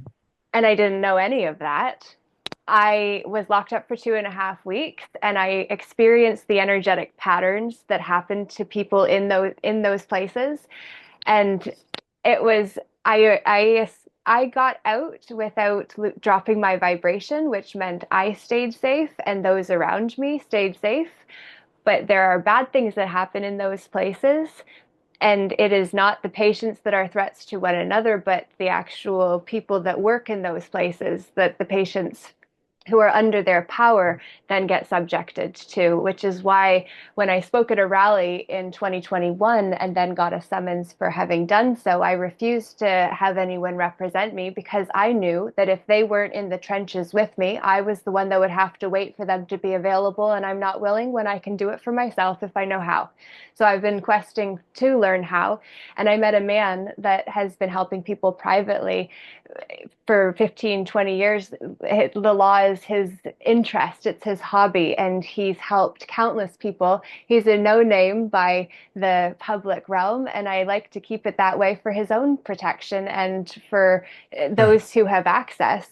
But at the same time, he's accessible for those that know of him, which is the reason that I've been trying to be more public, which was also part of my downfall when I made that call, because my online identity had become more important to me in some ways because it was more meaningful and felt more significant, and I was making a greater impact than my actual life, where I was really playing small in order to stay on the family farm and care for my grandparents, which I did until my papa passed away in June last year. And now I'm able to spread my wings and go bigger, but I was able to stay there with them long enough to do what I felt my soul had contracted to look after them until their end, as they did for me in my beginning and all the way through.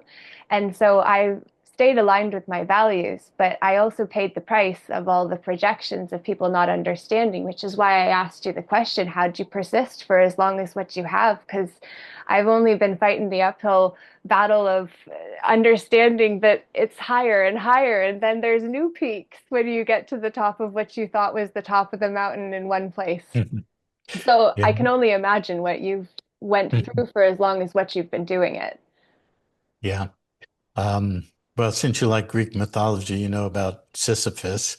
Speaking of pushing boulders up the mountain and getting to the peak and then realizing that, oh, that's just the first of many peaks. And then I got to roll the boulder down, go fetch it and move it up the next and get in almost to the peak and then it goes down.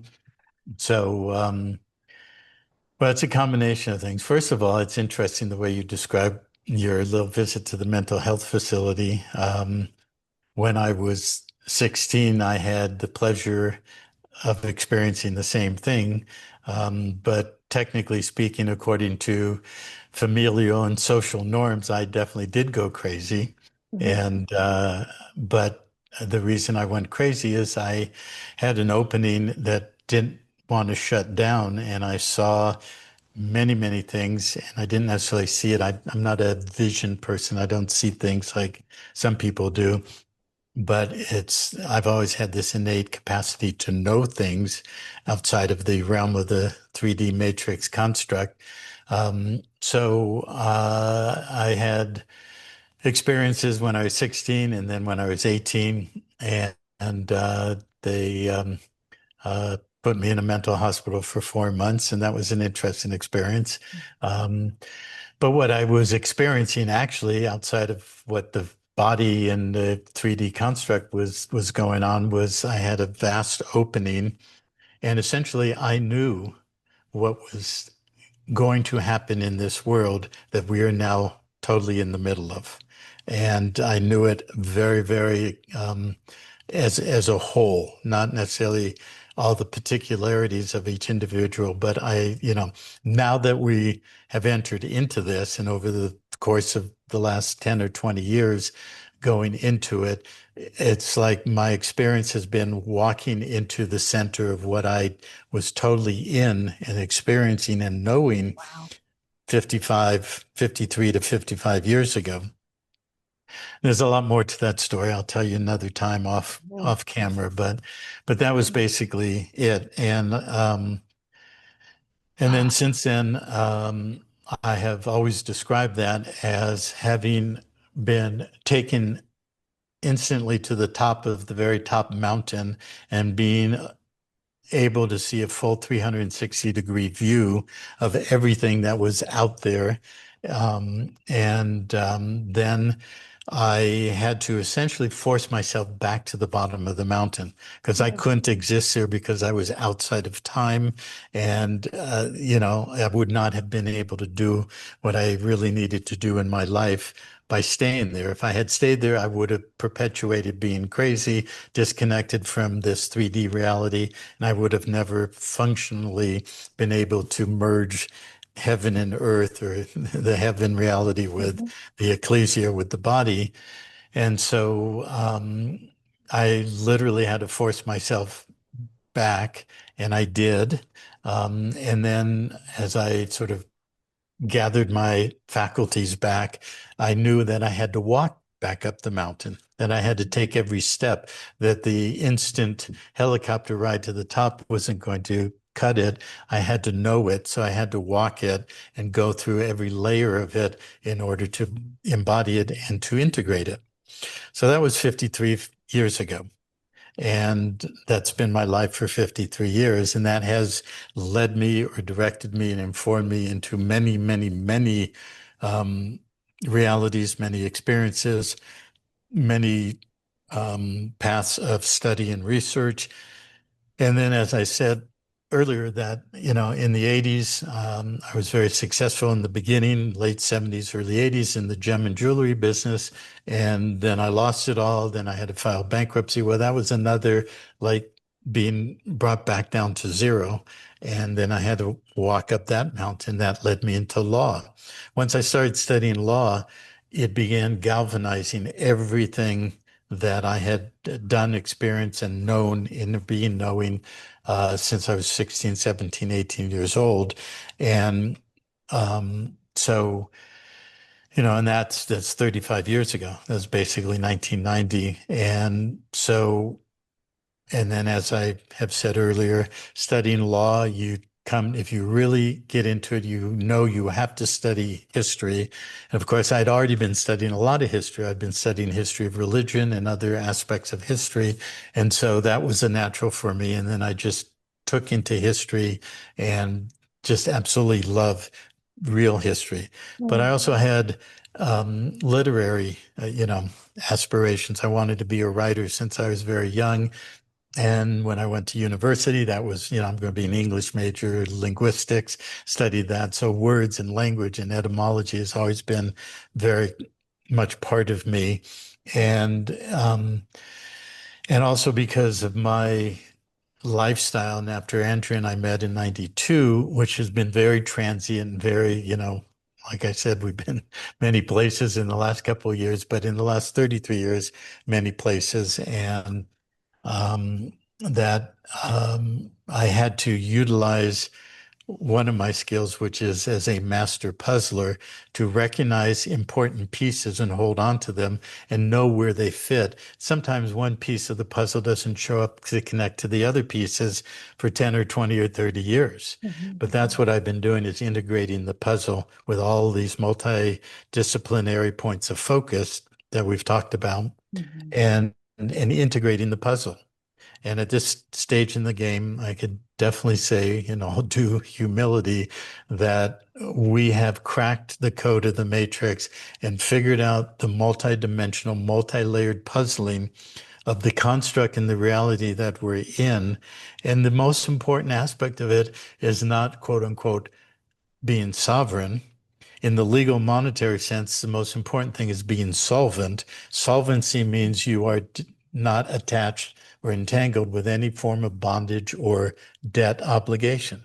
So the Mm. work that we do is about seeking and achieving solvency. And this is where many people go off on the rabbit trail. Oh, I want to be sovereign. I want to be free. But you're still attached. And all these people who are teaching what they call status correction and all the rest of it, they're all bonded up to the hilt. Mhm. They are so attached and they're so connected or attached to bondage that you can't be free.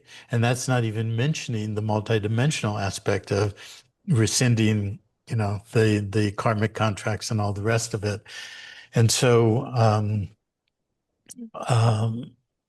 solvency at a quantum whole of our being, including legal and monetary, is one goal point. Okay.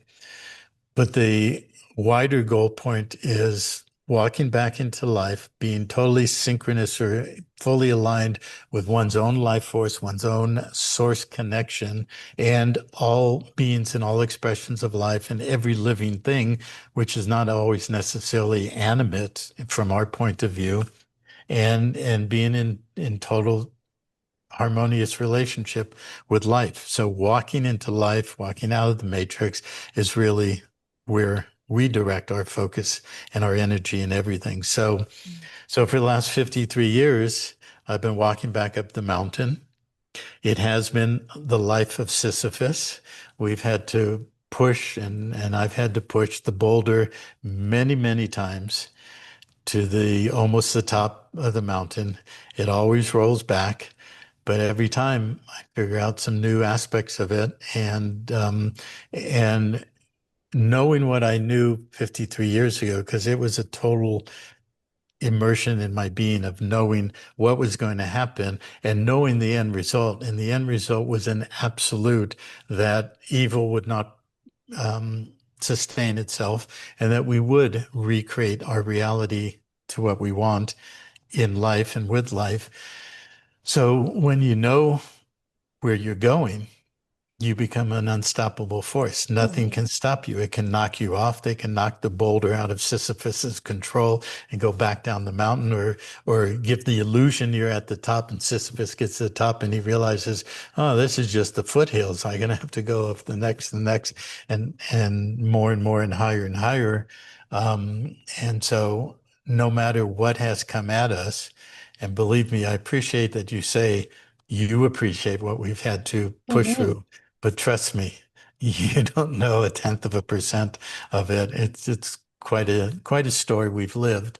But it's okay because I know who I am and Andrea knows who she is. We know who we are together. We know why we've had to do what we've done for 33 years. And the people who have come and stayed and been building PanTerra have their own innate knowing and they've benefited from our experience and our guidance. And we're building a unified field of that purpose and intent for what we're creating. And the blueprint of what I inherently knew 50 plus years ago is what I have been building and constructing with an alternative way of balanced self-governance and co-creation, working with people in what you seek, because I see your work is very much about building consensus and community and all the rest of it. And part of what we've had to deal with is all the projection, all of the undermining, all of the collateral and undermining attacks Mhm. of people who show up and say, "Oh yeah, I see it," because it's easy enough to see Mhm. what we put out as an ideal, but to sustain it and build it within oneself and to know it in order to create it, that's where the hard work comes from or comes in, you know. Mhm. And there's a line in T.S. Eliot in a poem, which is between the idea and the act falls the shadow. And many people resonate with the idea, Mhm. So if you talk about Socrates with the real and the So unreal, or brilliant. the Platonic cave and the shadow versus what's real, and how to integrate the substance of one's being as real with the shadow and walk through the shadow between that ideal and the act being the fulfillment of the intent, that's the shadow. And that's where facing oneself and the personal work and all of that comes in. Mhm. So that's a summary of your question, an answer Wow. to your question. The detail, we'll share as we go along. Well, I am grateful to be privy to any of it because it's epic, most certainly. And when you were speaking, I hadn't thought of the word solvent as like the SOL for the soul of the corpse, and then the vent. So it's like the spirit aspect as being solvent because then the soul is being vented. And I saw it almost as if it were a volcano as a visual when you were saying solvent. And then it was like, oh, there's the soul in the vent. Oh my God. So that was what was happening in my head when I got really excited. And I apologize for being No, don't distracting on apologize. the Yeah, screen when it was just, wow, that is so significant because I've been speaking to this fallacy of sovereignty since it dawned on me that it's just perpetuating more of the same. And I thought it was interesting because it came to me souveraine, which under no queen would be a better way than souveraine, though both are equally bringing the queen into the frame. And to step out of the titles is to actually get back to essence versus form. But in terms of what has been formed, and I appreciate how long we've been here together and really appreciate your time and everything that you have put forward. And I'm really looking forward to getting into your Substack community because I just joined and I'm looking to get into your community and better understand what you have been putting out. So then we can see if there are opportunities for my pieces to fit in and vice versa and cross pollinate, which sure. is what we've been really working towards generally and building communities. And just with that dia tree concept, to recognize that if you're focused on the same point as I am, here's the triangle beginning in terms of where our energies are focused now on a shared point. And so it's that simple when we then see we're both under that which we focused on. It's an interesting way to just frame it. And I had that idea when you were speaking after, and it's just this is the beauty of iron sharpening iron, of the ideas that come when great minds come together with great heart in order to do what you've already started. And so I'm looking forward to getting into. And the question in the long commentary is around how people really can plug into your work and access your community. And then once engaged, what's the onboarding process for people? Sure. Okay. Um, and I'm going to put that aside for a moment. Okay, perfect. Um, because I want to go back to your hourglass analogy where Mhm. you have the king, the Roy, and then the queen, the wren, and everything else. That was quite um, brilliant of what you did with the chess, and I've never seen that or heard that described like that. Very good. Thank Um, you. and but it's interesting because you started by saying the king, ROI, because you're in Eastern Canada, and there's a bit of influence with the French over there. By the way, Andrew is Canadian. Right. She grew up in Calgary Oh, and then moved west and ended up in Vancouver and Victoria. Um, but anyways, you started by spelling Roy, ROI, and then I immediately thought of, well, in the financial reality, ROI stands for return on investment. mhm. And so the king, the Roy, is always there at the pinnacle or the apex of the pyramidal hierarchical structure. And what is he reaping? He's always reaping the return on investment, while the ones on the bottom of the hourglass or at the bottom of the pyramid are basically, Same. slaving away, actually creating the value. And by creating the value, but with the split, the debt system, the double entry book trust, and you have the debits and the credits, the way the monetary system has been constructed is that all of the within the containment field of the controlled legal monetary matrix reality, which includes very much bankruptcy and how bankruptcy works, and the different levels of law, admiralty law, canon and ecclesiastical law, down to corporate, commercial, and all the rest of it, that the system is designed that the ROI always goes up to the top, to the king. But it's a separate, it relies on that split reality, whether it's the cross T where we're crucified on the debt and credit side, where the zero sum never is realized by the actual creators of value. And all we're doing is churning in a, endless sea of perpetual debt, while the equity or the appearance of equity is floating up to the top or to the king. Mm-hmm. And when you go back to Babylonian period, pre-Roman, Babylonian, Egyptian, Sumerian, one of the fundamentals which I talk about in the book that we've now serialized on the Freedom Absolute channel, and which we'll get into before we close. Okay, cool. But everything was about orienting to the sun and orienting to the east, and its three primary points, which were the equinox point, which is the same but on opposite side, and then the two angled points of the solstices, or the stopping of the sun. So you have the equal point where the sun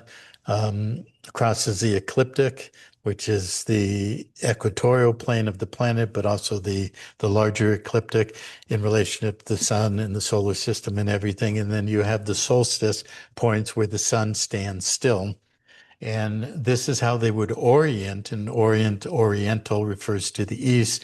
During the equinox and the two solstices, they would use a pole that would cast a shadow coming from the horizon off of when the sun rose on those 3 points, and would create a straight line and two angled lines.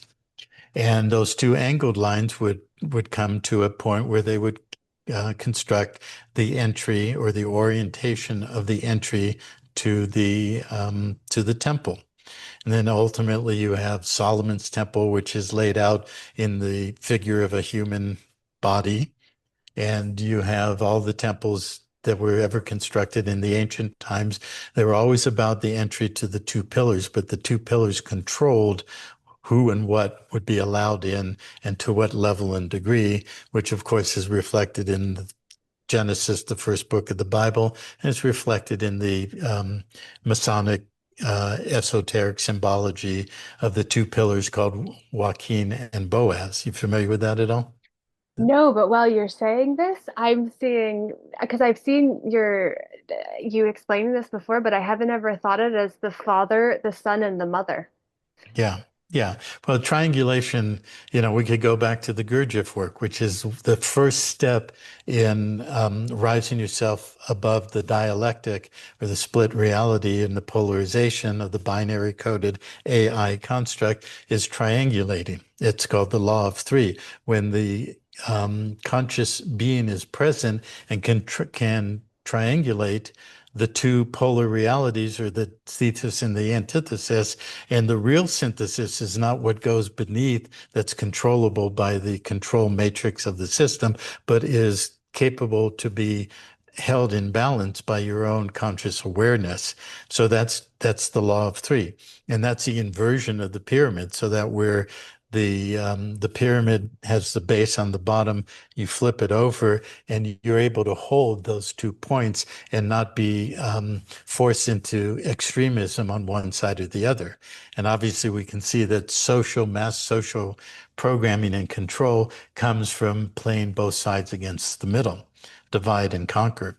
So, yeah, it can be the father, mother, child, but more generically, it's really the masculine principle and the feminine principle, which we have been split Mhm. from within ourselves. And the masculine principle is our will, our directive capacity, our capacity to direct our will and our intent to create something. And it has nothing to do with male bodies or female bodies. And the feminine principle is the ability to hold the field and to regenerate, because our regenerative capacity is our natural way of being, as opposed to where we are in the matrix these days. So those two poles create the dialectic, or the control function of polarizing, and the ability to enter, or the refusal to allow entry into the temple. Of course, all the classical cathedrals and temples were designed that way, with the two pillars and the arch, and the entry point was basically like the vaginal entry into the uterus, with the two ovaries that would provide the egg for the insemination and creating a being. Well, when people walk into through those two pillars into the external, or the exoteric of the temple, they would be like little seeds to inseminate, to be contained and controlled in the uterine control of the temple, for the purposes of the matrix, ultimately to um, entrain and control the flesh and the genetics, to have a permanent parasitic attachment by voluntary consent to our true source code relationship,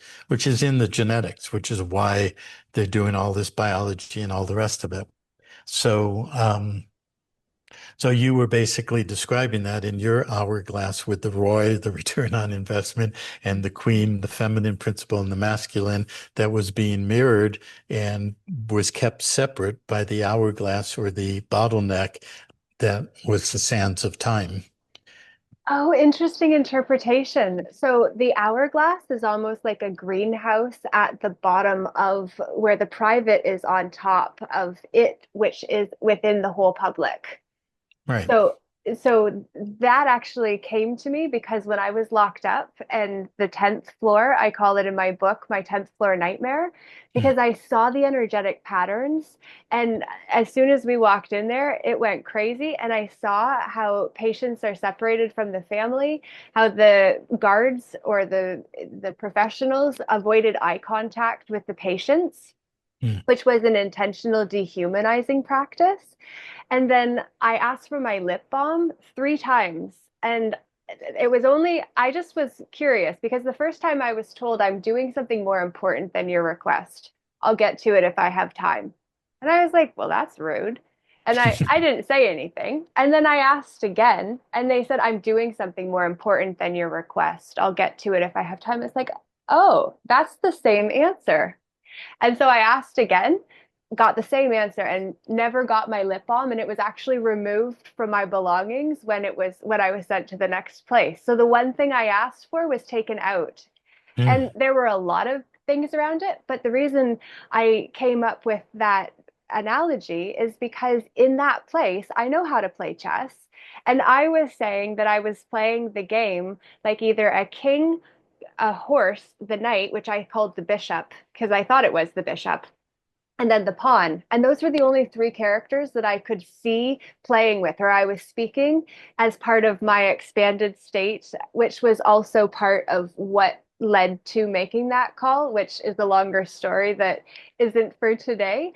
And I don't even like to necessarily have to go into it because of how much of our energy gets locked into the moments that become memories with energy stuck, which is exactly what we're talking about when we're actually talking about those debts. Those debts are moments we didn't solve, that we left energy of us, our essence, in so that our soul would retrieve them before we left the reality space of now, where we can retrieve those moments, but they will show up as a huge eruption. Like when we get triggered over nothing, it's because we have all of that which was unresolved now coming up to be solved in the moment something small happened and created a huge reaction. It's because that was trapped. And so when I was locked up and could only see those three, and for 2 years, it was like, why did I only see those three? I prefer the other three characters, generally speaking, when I'm playing. And then it came to me that it was the ROI as the king, and the queen is who turns his head. And then the knight has he has to bow to be knighted by the king with the sword, which is the sacred word spoken and now decreed onto him as to what he gets to be. And then the pawn is the one that just is relegated into the position he received upon birth because of his circumstances, that he hasn't risen above because he hasn't stepped into what he could be. And that's connected to the domain, which are the fiefs and the serfs, and the Scots, lots, and plots of life. Okay. Well, we could go in 25 different directions with that. Yes. Yes. But that's very good. And but you know, the king is constrained by limited linear movements, while the queen has the full scope of the board. She can move in every direction. And so, you know, it's about understanding what the masculine principle and the feminine principle is, masculine being the directive principle, the will. And the will is something that is completely bleached out in the indoctrination program with schools and religion and so forth that, you know, I mean, it's so obvious when you know it and you see it that the mass of the population has been basically turned into will-less automatons, and that's what they want. And so that's also part of the work that we do is about how to return to inner standing with the directive capacity of the will. Because if you don't have will, you have nothing. And but the will is directive. So it is like the king. It is directive within what you could call relative linear construct, but then the feminine is the whole presence and the ability to be in life and be regenerative in every moment and not be stuck in time in that constricted sands of time going through the hourglass. You know, and but the other thing about an hourglass is you can flip it over, so you can come to the top, and when you know how to use your will and know what you're going to create and know that you are the creator, then Mm-hmm. you step out of the dialectic or the dichotomy of, you know, I'll believe it when I see it. Most people with no will only say I'll believe it when they see it. They will never see it Right. because they need to believe it and they have no capacity to believe anything other than what they've been indoctrinated to believe. Mm-hmm. Some will graduate out of that and they'll say, I see it, therefore I believe it, but then they're still stuck in belief. And um, belief is not where we want to be. Knowing, or the gnosis, as you mentioned, is a being capacity, standing in one's knowing. And when you know it, then you create it. And so, another part of the answer to your question to me, how did we get through all of these challenges? It's because we know it, and we're an unstoppable force. And everybody listening to us in this conversation can realize that you are also an unstoppable force in that, you know, what you considered wrong about you is really what's right about you. So start working with that and knowing who you are. And when you know it, you will create it. And as long as you stay focused on what you know, nothing can stop it. Maybe it can knock you off track for a while, but it won't stop you unless you stop yourself. Amen. Amen. Yes. Yes. Thank Amen. you. You mean that Marduk guy, Amen Ra? You mean that guy? Amen, Ra. I don't know the story well enough, but no, I didn't mean him. But I also didn't I, mean I, all I know. men or amen. And this is the thing, though, when you get linguists together that really get it and have done the work to create little memory tools of our own together, and then we lay it on the table as a smorgasbord that people can pick and choose the pieces they want. That is the beauty of life and what you've created and what you're doing. And I'm so looking forward to being able to plug into it because, yeah, this is such a deep dive that for someone that is brand new to you, their mind is just going to be exploding and wanting to know when this can happen again. So I definitely want to have some conversations with you about potentialities for certain. Okay, sure. And And yeah, we can go in both directions, go back in time and talk about The roots that I've studied quite extensively were the construct of language, religion, and the two pillars, and all of that. I'm just thoroughly fascinated and have been for a long time with the Sumerian and Egyptian and Babylonian constructs because that has underwritten everything that we have today, the social structure, the religious structure, the political, the everything, and fundamentally through the language and the constructs of the mind pieces. We'll have a lot of fun. We can have more conversations and we can go into all of that. Yeah. Uh, but I think we should probably conclude. And so let me take a few minutes and just answer that last question about how to access where we're at, what we're doing, and where we're going with that. So uh, so basically, we began formulating GemStone University about 12 years ago, the website, and put all of the materials, everything that I wanted to put in there. And my goal and my objective with GemStone University was to build a completely comprehensive, multidisciplinary, multidimensional learning environment to cover all these things that we've touched on. Basically, Gemstone University was envisioned by me as an outpicturing of my own mind and all the things that I'm totally enamored with and fascinated and love to study and research, and especially the master puzzle of putting all the pieces together. And a big part of it, the way I like to present things, the way we built, with very, very limited resources, what Gemstone is. And Gemstone was only just a seed planting and a sprout of a few little seedlings. It's not anywhere near where we're going with it. But a major part of it was to create disconnect for people, create mental tilts, break down the programming, bring up the cognitive dissonance so that what you thought was real in all these different areas starts breaking down. You start learning and realizing and eventually integrating none of it is real. It's all a construct. It's all a projection, an immersion, an obverse reflection of the true template of life. You have to break that down. And so people show up, and we've had literally thousands of people to work through. People show up with their own concepts, whether that's in law or money or esoterica, all these different subjects. And actually, in our experience of the last 10 to 15 years, very few people can let go of what they think they know.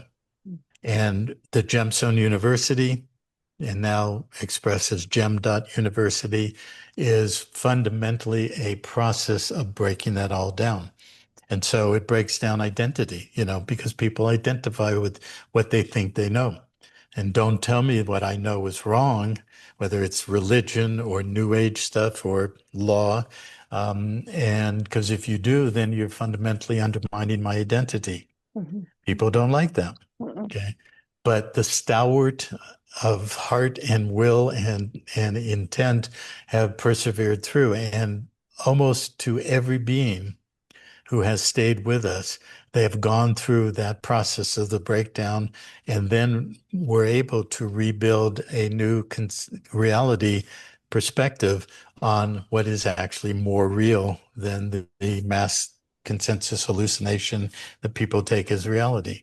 So we started building that in 2013, and we started formulating the nature of membership, being a member of the society. The whole concept of the society came about with some work that I did with some people in the late 90s, early 2000s, and what was the initial creation of the documents that we created, PanTerra, back in early 2002. And back then it was called PanTerra de Oro. Yeah.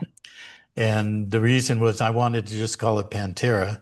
And PanTerra had a double or triple entendre, meaning pan being across, terra being the earth, and PanTerra being the Latin or Spanish word or Romance language word for panther, and the genus or the generic name for the felines. You know, so, and a panther represents power, grace, agility, stealth, and inner knowing and all of that. So it had that double or triple entendre across the earth. Panther, PanTerra, the the embodiment of all those principles. And the guy I was working with, it was first put forward as a corporation sole, and it was recorded on the record in Washington State. And the guy who was there in Washington went to file it, and it was just written as PanTerra. And he called me and said, you know, you can't have PanTerra because it's too close to an already existing registered entity. So I thought for a minute, I said, well, put Dioro for of gold or golden. So then became the Golden Panther. And Amazing. and so but those original documents was about creating an office or a corporation sole, but also a society. But I didn't know anything about that. I didn't know what that meant. So, but it was a seed planted in 2002. When we started building GemStone in 2013, certain things happened that made me realize and wake up to what we really had. That what was really an office as a corporation sole within the context of a society. Then I started studying society. Where does that go back to? Well, you go back to the city of London and the original guilds and fraternities that were formed as a society. And then what emerged out of that that became known as the Law of Nations. And if you read Vattel and those volumes of books called The Law of Nations, that everything in the geopolitical construct was based on as a false bait and switch. Everybody thinks, well, the nation, in fact, in your writing, I saw and learned something where you took the root of ATION and what that really means, as opposed to when you put an N there. And if you study Franco Collins' work, if you're familiar with him, Brilliant. the what a nation is and what the bait and switch of the nation, the law of nations, United Nations, and everything. It was a way to get people to believe that the nation state was a construct that was normal and natural when Mhm. it was everything but that. It was utilized to contain tribal or regional realities that were conflictual to begin with and cause them to fight each other for the political and the financial power that was contained within the bordering of that so-called nation state that eventually became bankrupt corporate nation states.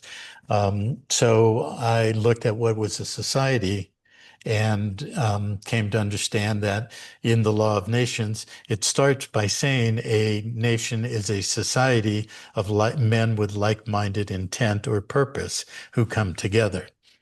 So then I started really understanding what a society was and what we could do as a private society using the law form that's accepted worldwide within the nation state and every other society, the Society of Jesus, the American Cancer Society, the Society of this, that, and the other. And what the nation state became as a corporate construct on the principle of like-minded and like-spirited, like-hearted people who come together with a common purpose. So the common purpose of the PanTerra Society is to do this work that we've been talking about and to create the various components of self-governance that is structured in the public system as control systems through a hierarchical, centralized system. So everything that we've been building for the last 10 to 20 years is based on taking the obverse of this hierarchical structure that is the antithesis of the original life template and returning it back to that original template, which is that every living being is a whole being unto themselves, but that we exist in a larger whole that is co-creative, that cannot be separated from the parts of the whole, and hence decentralization with a minor component of central structure that keeps it, organized and functional in terms of what the society can be. And a society by law, going back to the City of London, English law, and everything in the law of nations, is capable of having its own jurisdiction, its own court, its own law form, its own treasury, its own monetary issue, its own form of conflict resolution, which goes to the court in the law form, and its ability to interface with other sovereign bodies, politic. And so then I came to learn and really understand what a corporation soul was, because all offices on the planet are corporation souls, whether it's the crown, the throne, the president, et cetera, et cetera. But every individual franchise, the so-called name, is also a corporation soul, but it's a corporate construct that's a corporate subdivision under a corporate nation state that's been bankrupt for, almost 100 years and put every corporate nation state into bankruptcy as a corporate subdivision through which the central bank of issue can issue bonding instruments to get contractual agreement to be in the containment field of that particular bankrupt nation state, perpetual bondage. So but we have the capacity to reverse that back to the original template, creating a society, a coming together of beings of like mind, like heart, a common purpose to achieve something and create their own jurisdiction, their own law form, their own court. Well, in the last 10 to 15 years, we have been slogging through a lot of the dysfunctionality, a lot of entanglements, a lot of karma in order to resolve and clear all of that, to come back to that blueprint that fundamentally I had embodied and seen in a knowing level 53, 55 years ago, that I have always known, and therefore I set out to create. And so the last 10, 15 years, we've had massive amounts of trial and error, dysfunctionality, undermining forces, collateral attacks, you name it, internal attacks, and but always moving through it, moving to resolution and rebalancing. And so we've birthed and nurtured, now sort of graduating from its infancy state into a toddler or even a young being who can walk on its own, his or her own, um, as a model and a template for how we can recreate a system in this reality, in this creational field of self-governance in co-creative community or communion with a common ground that honors the life force in all beings participating and honors the individual expression of that, but the commonality of the collective whole, so that we have collective whole side by side with decentralized and distributed structure. So that's the model that we have been building. And along with that, we've been building the education in all these subjects. So GemStone University started in the building of that to, as I said, outpicture my mind 12, 13 years ago. And we got pretty far with that. Along the way, I started formulating, okay, well, how can I create the education and the path or the process of breaking down the programming and recreating or rebuilding a higher capacity to see reality in a much more whole way, comprehensive way through the education, through an online system, which has had a lot of challenges, a lot of pitfalls, and a lot of all that stuff. But progressively, we have achieved that, and we have built the general education level, the undergraduate level for learning principles of law and the specifics of equity and all the law forms, different jurisdictions, learning all of that, graduating from that to the estate structure, which is creating one's own society and all the structures of the model or the template, And how to do that within the court, that is the court of the people, that is the embodiment of the law, that is our law form, as opposed to the hierarchical structure, because those two pillars of the entrance to the temple are the holding point of the law of the priest, who controls all the law, to the bondage of religion and all of the religious constructs, and the law of the king, who is given absolute supposed divine power to control all the land and raise the people up into a containment field and bond them to the law of the priest and the law of the monetary system. Mhm. So we are building back to the original template, the Mhm. law of the people. How do you embody true law? What is universal law? How do you actually embody it and co-create within a law form that manages self-governance and co-creative relationships with others in a community? So, and where do you put it where the existing law form in the world system Mhm. can't attack it? Well, you build it on the same structure and the same principles that they've built everything, going back to the City of London, the law of nations, and everything else. Mhm. And that's been proven by 15 years, really almost 30 in many respects, of being attacked by lots of three-letter agencies, not attacked, but attempted piercing of that perimeter of our sovereign integrity, and they've Mhm. never been able to do that. But we've always done that peacefully, where we don't give them an opportunity to pull us back into the field of battle where they always win and we always lose. So Mhm. that's part of the learning process, learning what that really means. So it's all evolved over the last 30 years with all of these pieces we've talked about.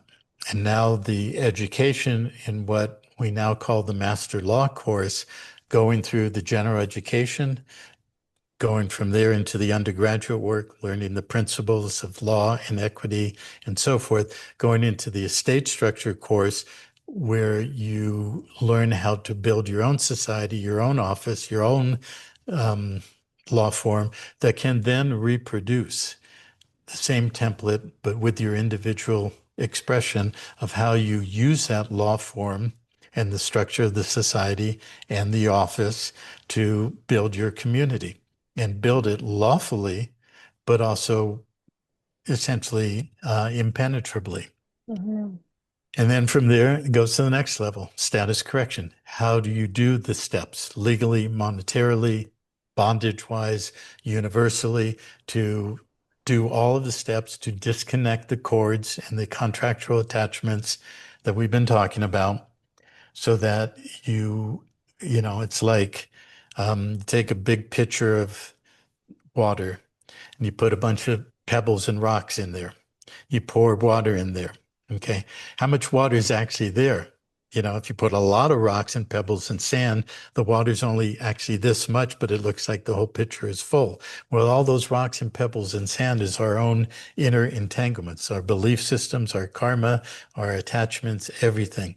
You have to resolve all that, remove that, so that what you can pour into the pitcher is more of your being, more of your true and authentic self, so that you're more present, embodied here, not trying to get out of here, and that we return back to who we really are, and then we can create again or anew a Mhm. true reality that is in alignment with who we are and who we want to be together with people in our multiplicity of societies.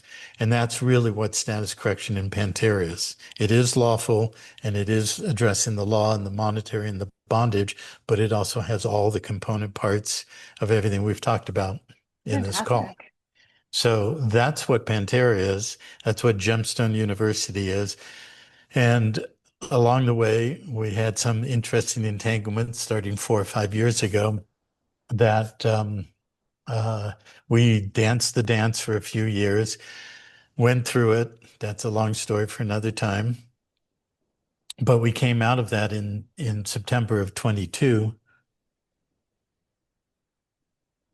and we restated our name as PanTerra Vida. There's reasons why. There's certain things that came up. We got rid of Dioro.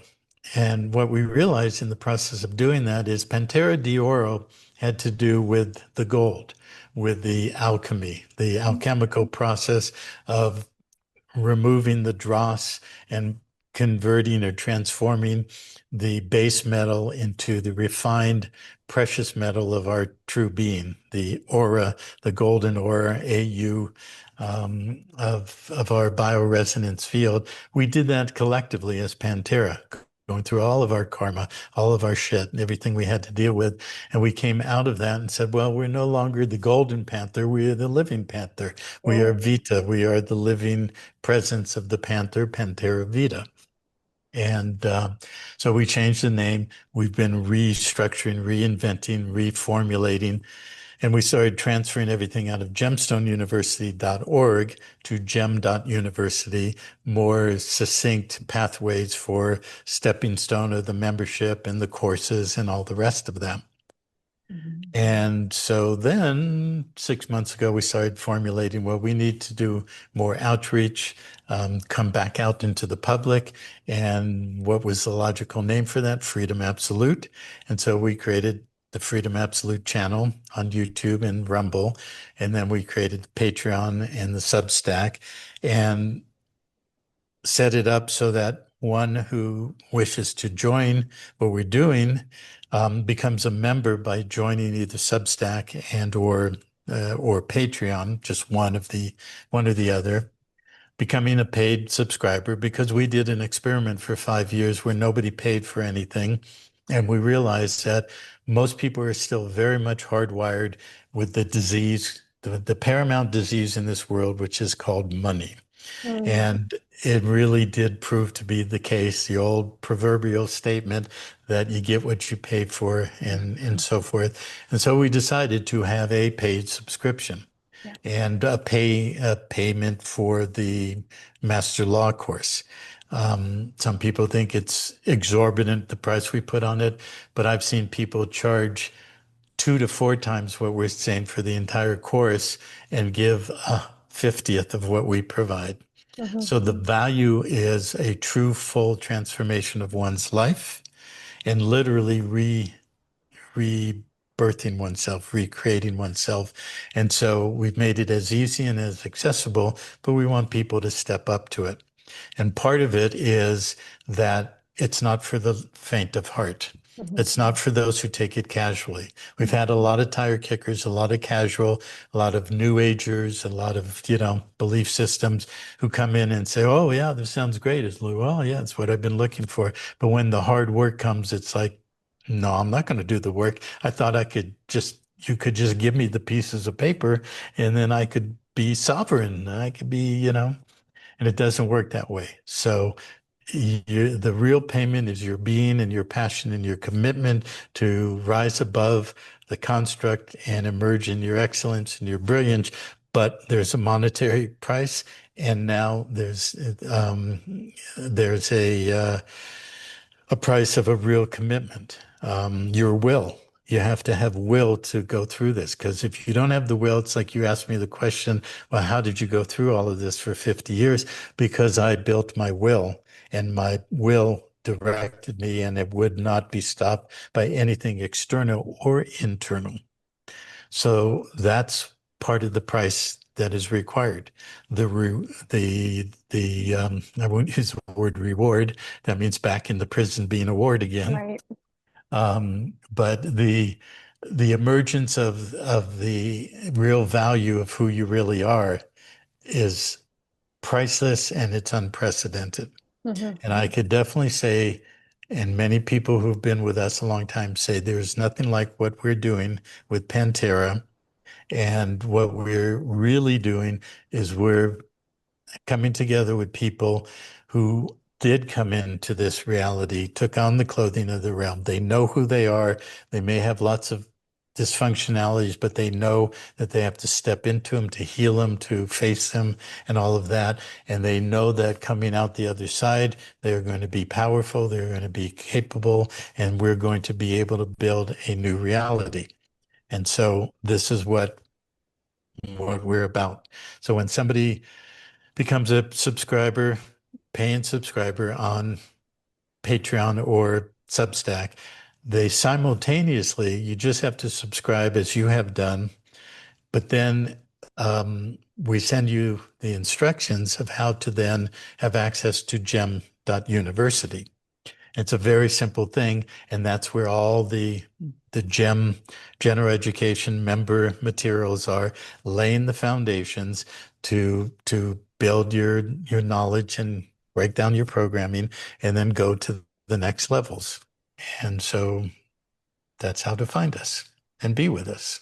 Amazing. Really looking forward to going through that process and to uniting with others who are committed to doing the inner work and have the outer results as well that come from daring to do the tough stuff of actually taking your hand onto a pen and to craft what is going to be our terms and definitions and to create and hold our own courts. And actually, I have held court. The officials didn't come, but I did actually help my friend that I had mentioned to call court, and I hosted it. And the ones who needed to speak were there to do so. The ones who needed to hear didn't come, but that's because they had been put on notice in their private capacity, which meant that even while serving in a public position, their conscience was still what was paying, which is what that T double entry accounting booking a system, or the debt, as you say, the double entry book Trust, trust, trust. you say. Yes, I listened, and I very much I'm loving that you brought that element into it, because that is the debt system when you're having ecclesiastical canon laws being the canon that gets fired in order to show war has been declared and we didn't know it. So then our vessel just gets blown up, and that's the physical life that we actually are able to then put into the consciousness that we give our energy to as belief systems. We leave this now present moment in order to go to, and then we believe that because we're no longer present to be here because we're in there. So that is absolutely brilliant. And I was watching The Wheel of Time, the series, and it was actually speaking too about the leaf versus what they were referring. The leaf were the free people, or the traveling people, and they said we're leaf, but you're something. I didn't capture it, so it isn't able to be retrieved in this moment. But it was just striking me as significant, because all of the things that we see and the pieces that we pull into our reality, like this interview for who are watching the replay of it, it's come now because of our own readiness and ability to bring it to us. So we'd love to know what you who are watching have to say about all that you heard today. Please leave a comment, leave questions. If you have any additions that you'd like to add to what you heard, that would be amazing. And if there are future elements or aspects that you'd like to hear Ken speak into, Kenneth Scott, it has been an absolute pleasure to be with you today. Very much appreciate you taking this. Let's not close quite yet. A couple of points that I want to bring back to Okay, here we go.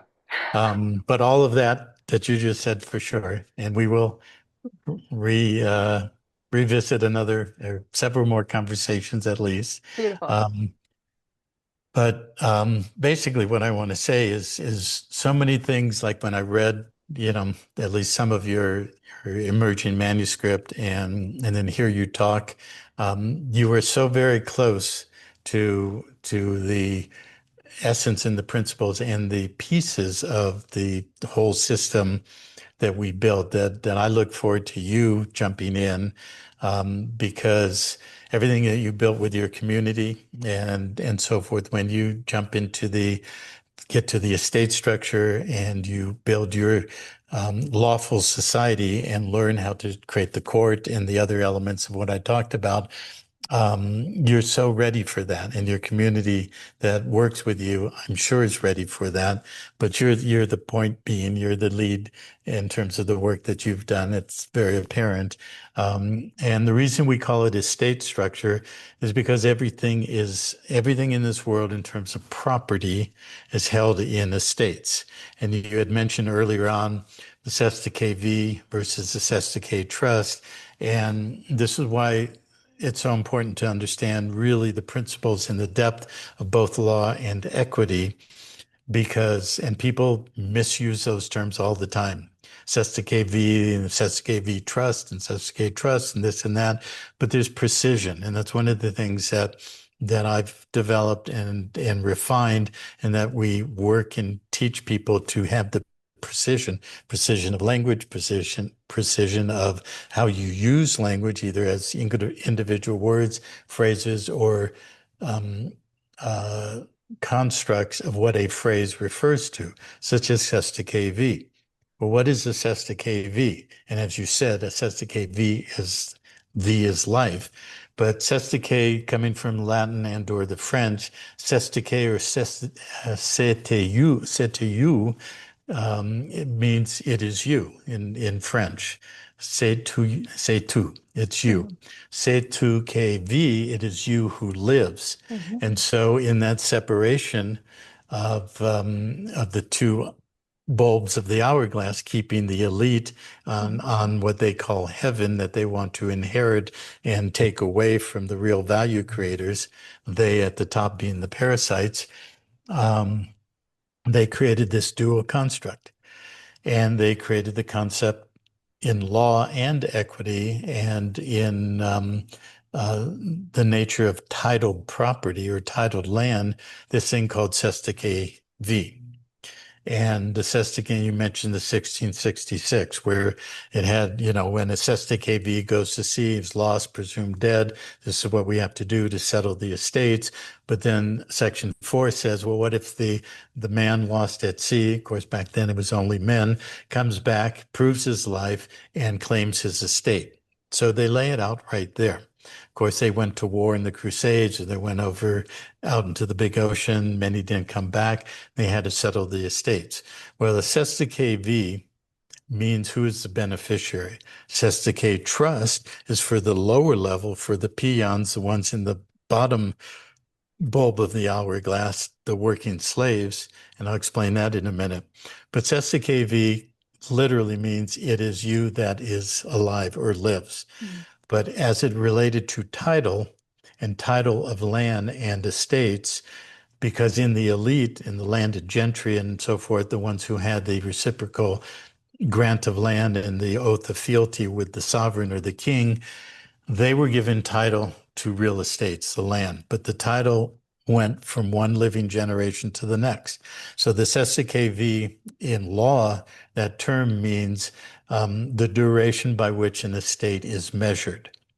So if Lord so-and-so or Baron so-and-so or Earl so-and-so is the living beneficiary, beneficial interest, he is alive, says to KV, it is you who is alive, is this the life by which an estate is measured, that man, the lord of the manor, the embodiment or the holder of the title that is attached to the estate holds that estate as the living beneficiary until his death. And at the point of death, the new living beneficiary, the heir, usually the eldest son, becomes the new life by which the estate will be measured, the new Sesta KV or living beneficiary.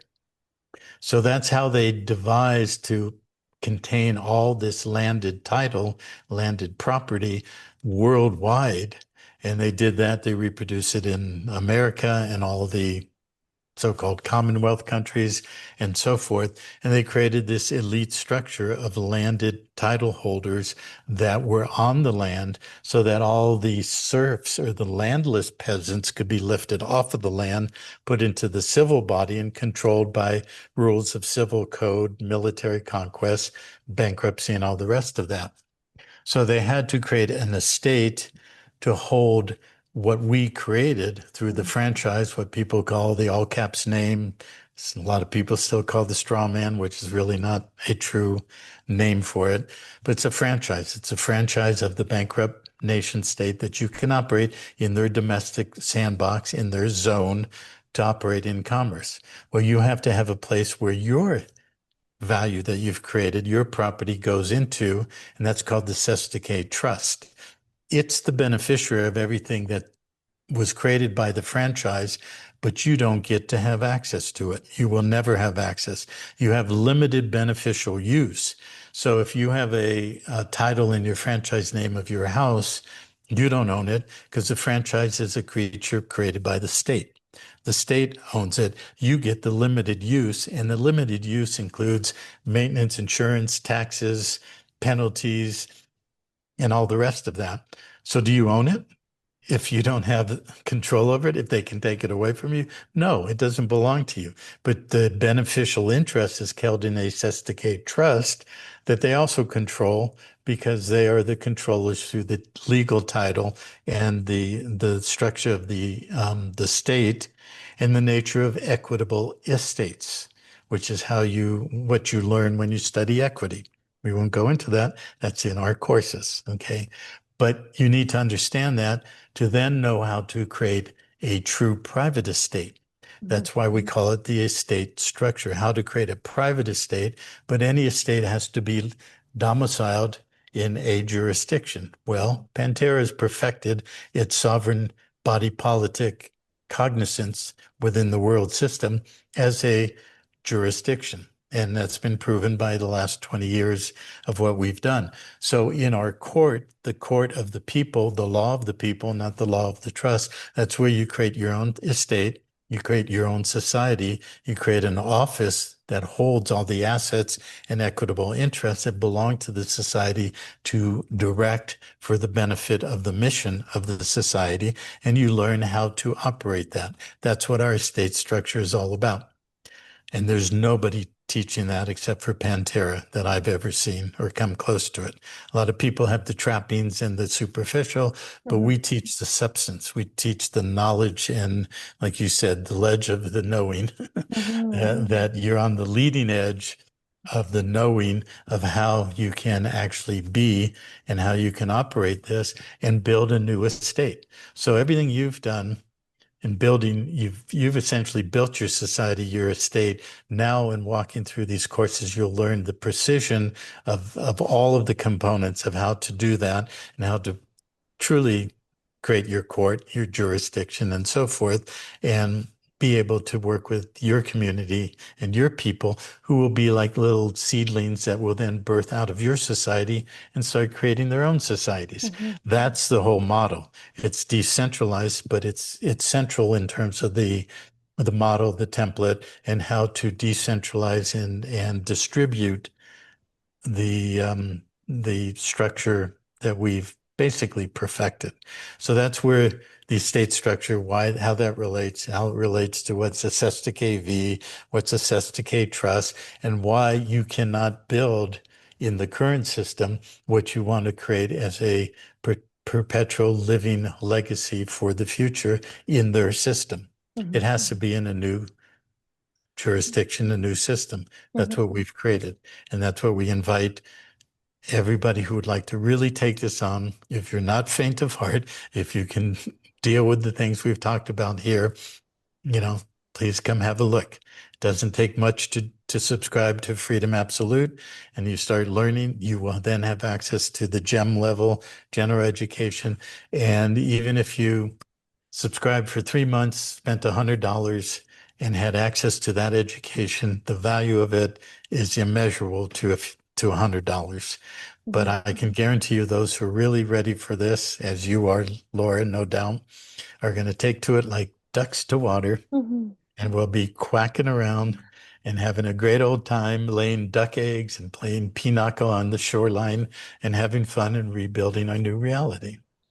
I love that you said pinnacle because I have no idea what that is, but pinnacle is absolutely what we've been climbing towards, and Yep. that is what today was an expression of. So thank you sincerely for your time, and to everyone who joined us. Have a fantastic day. Thank you. Bye bye.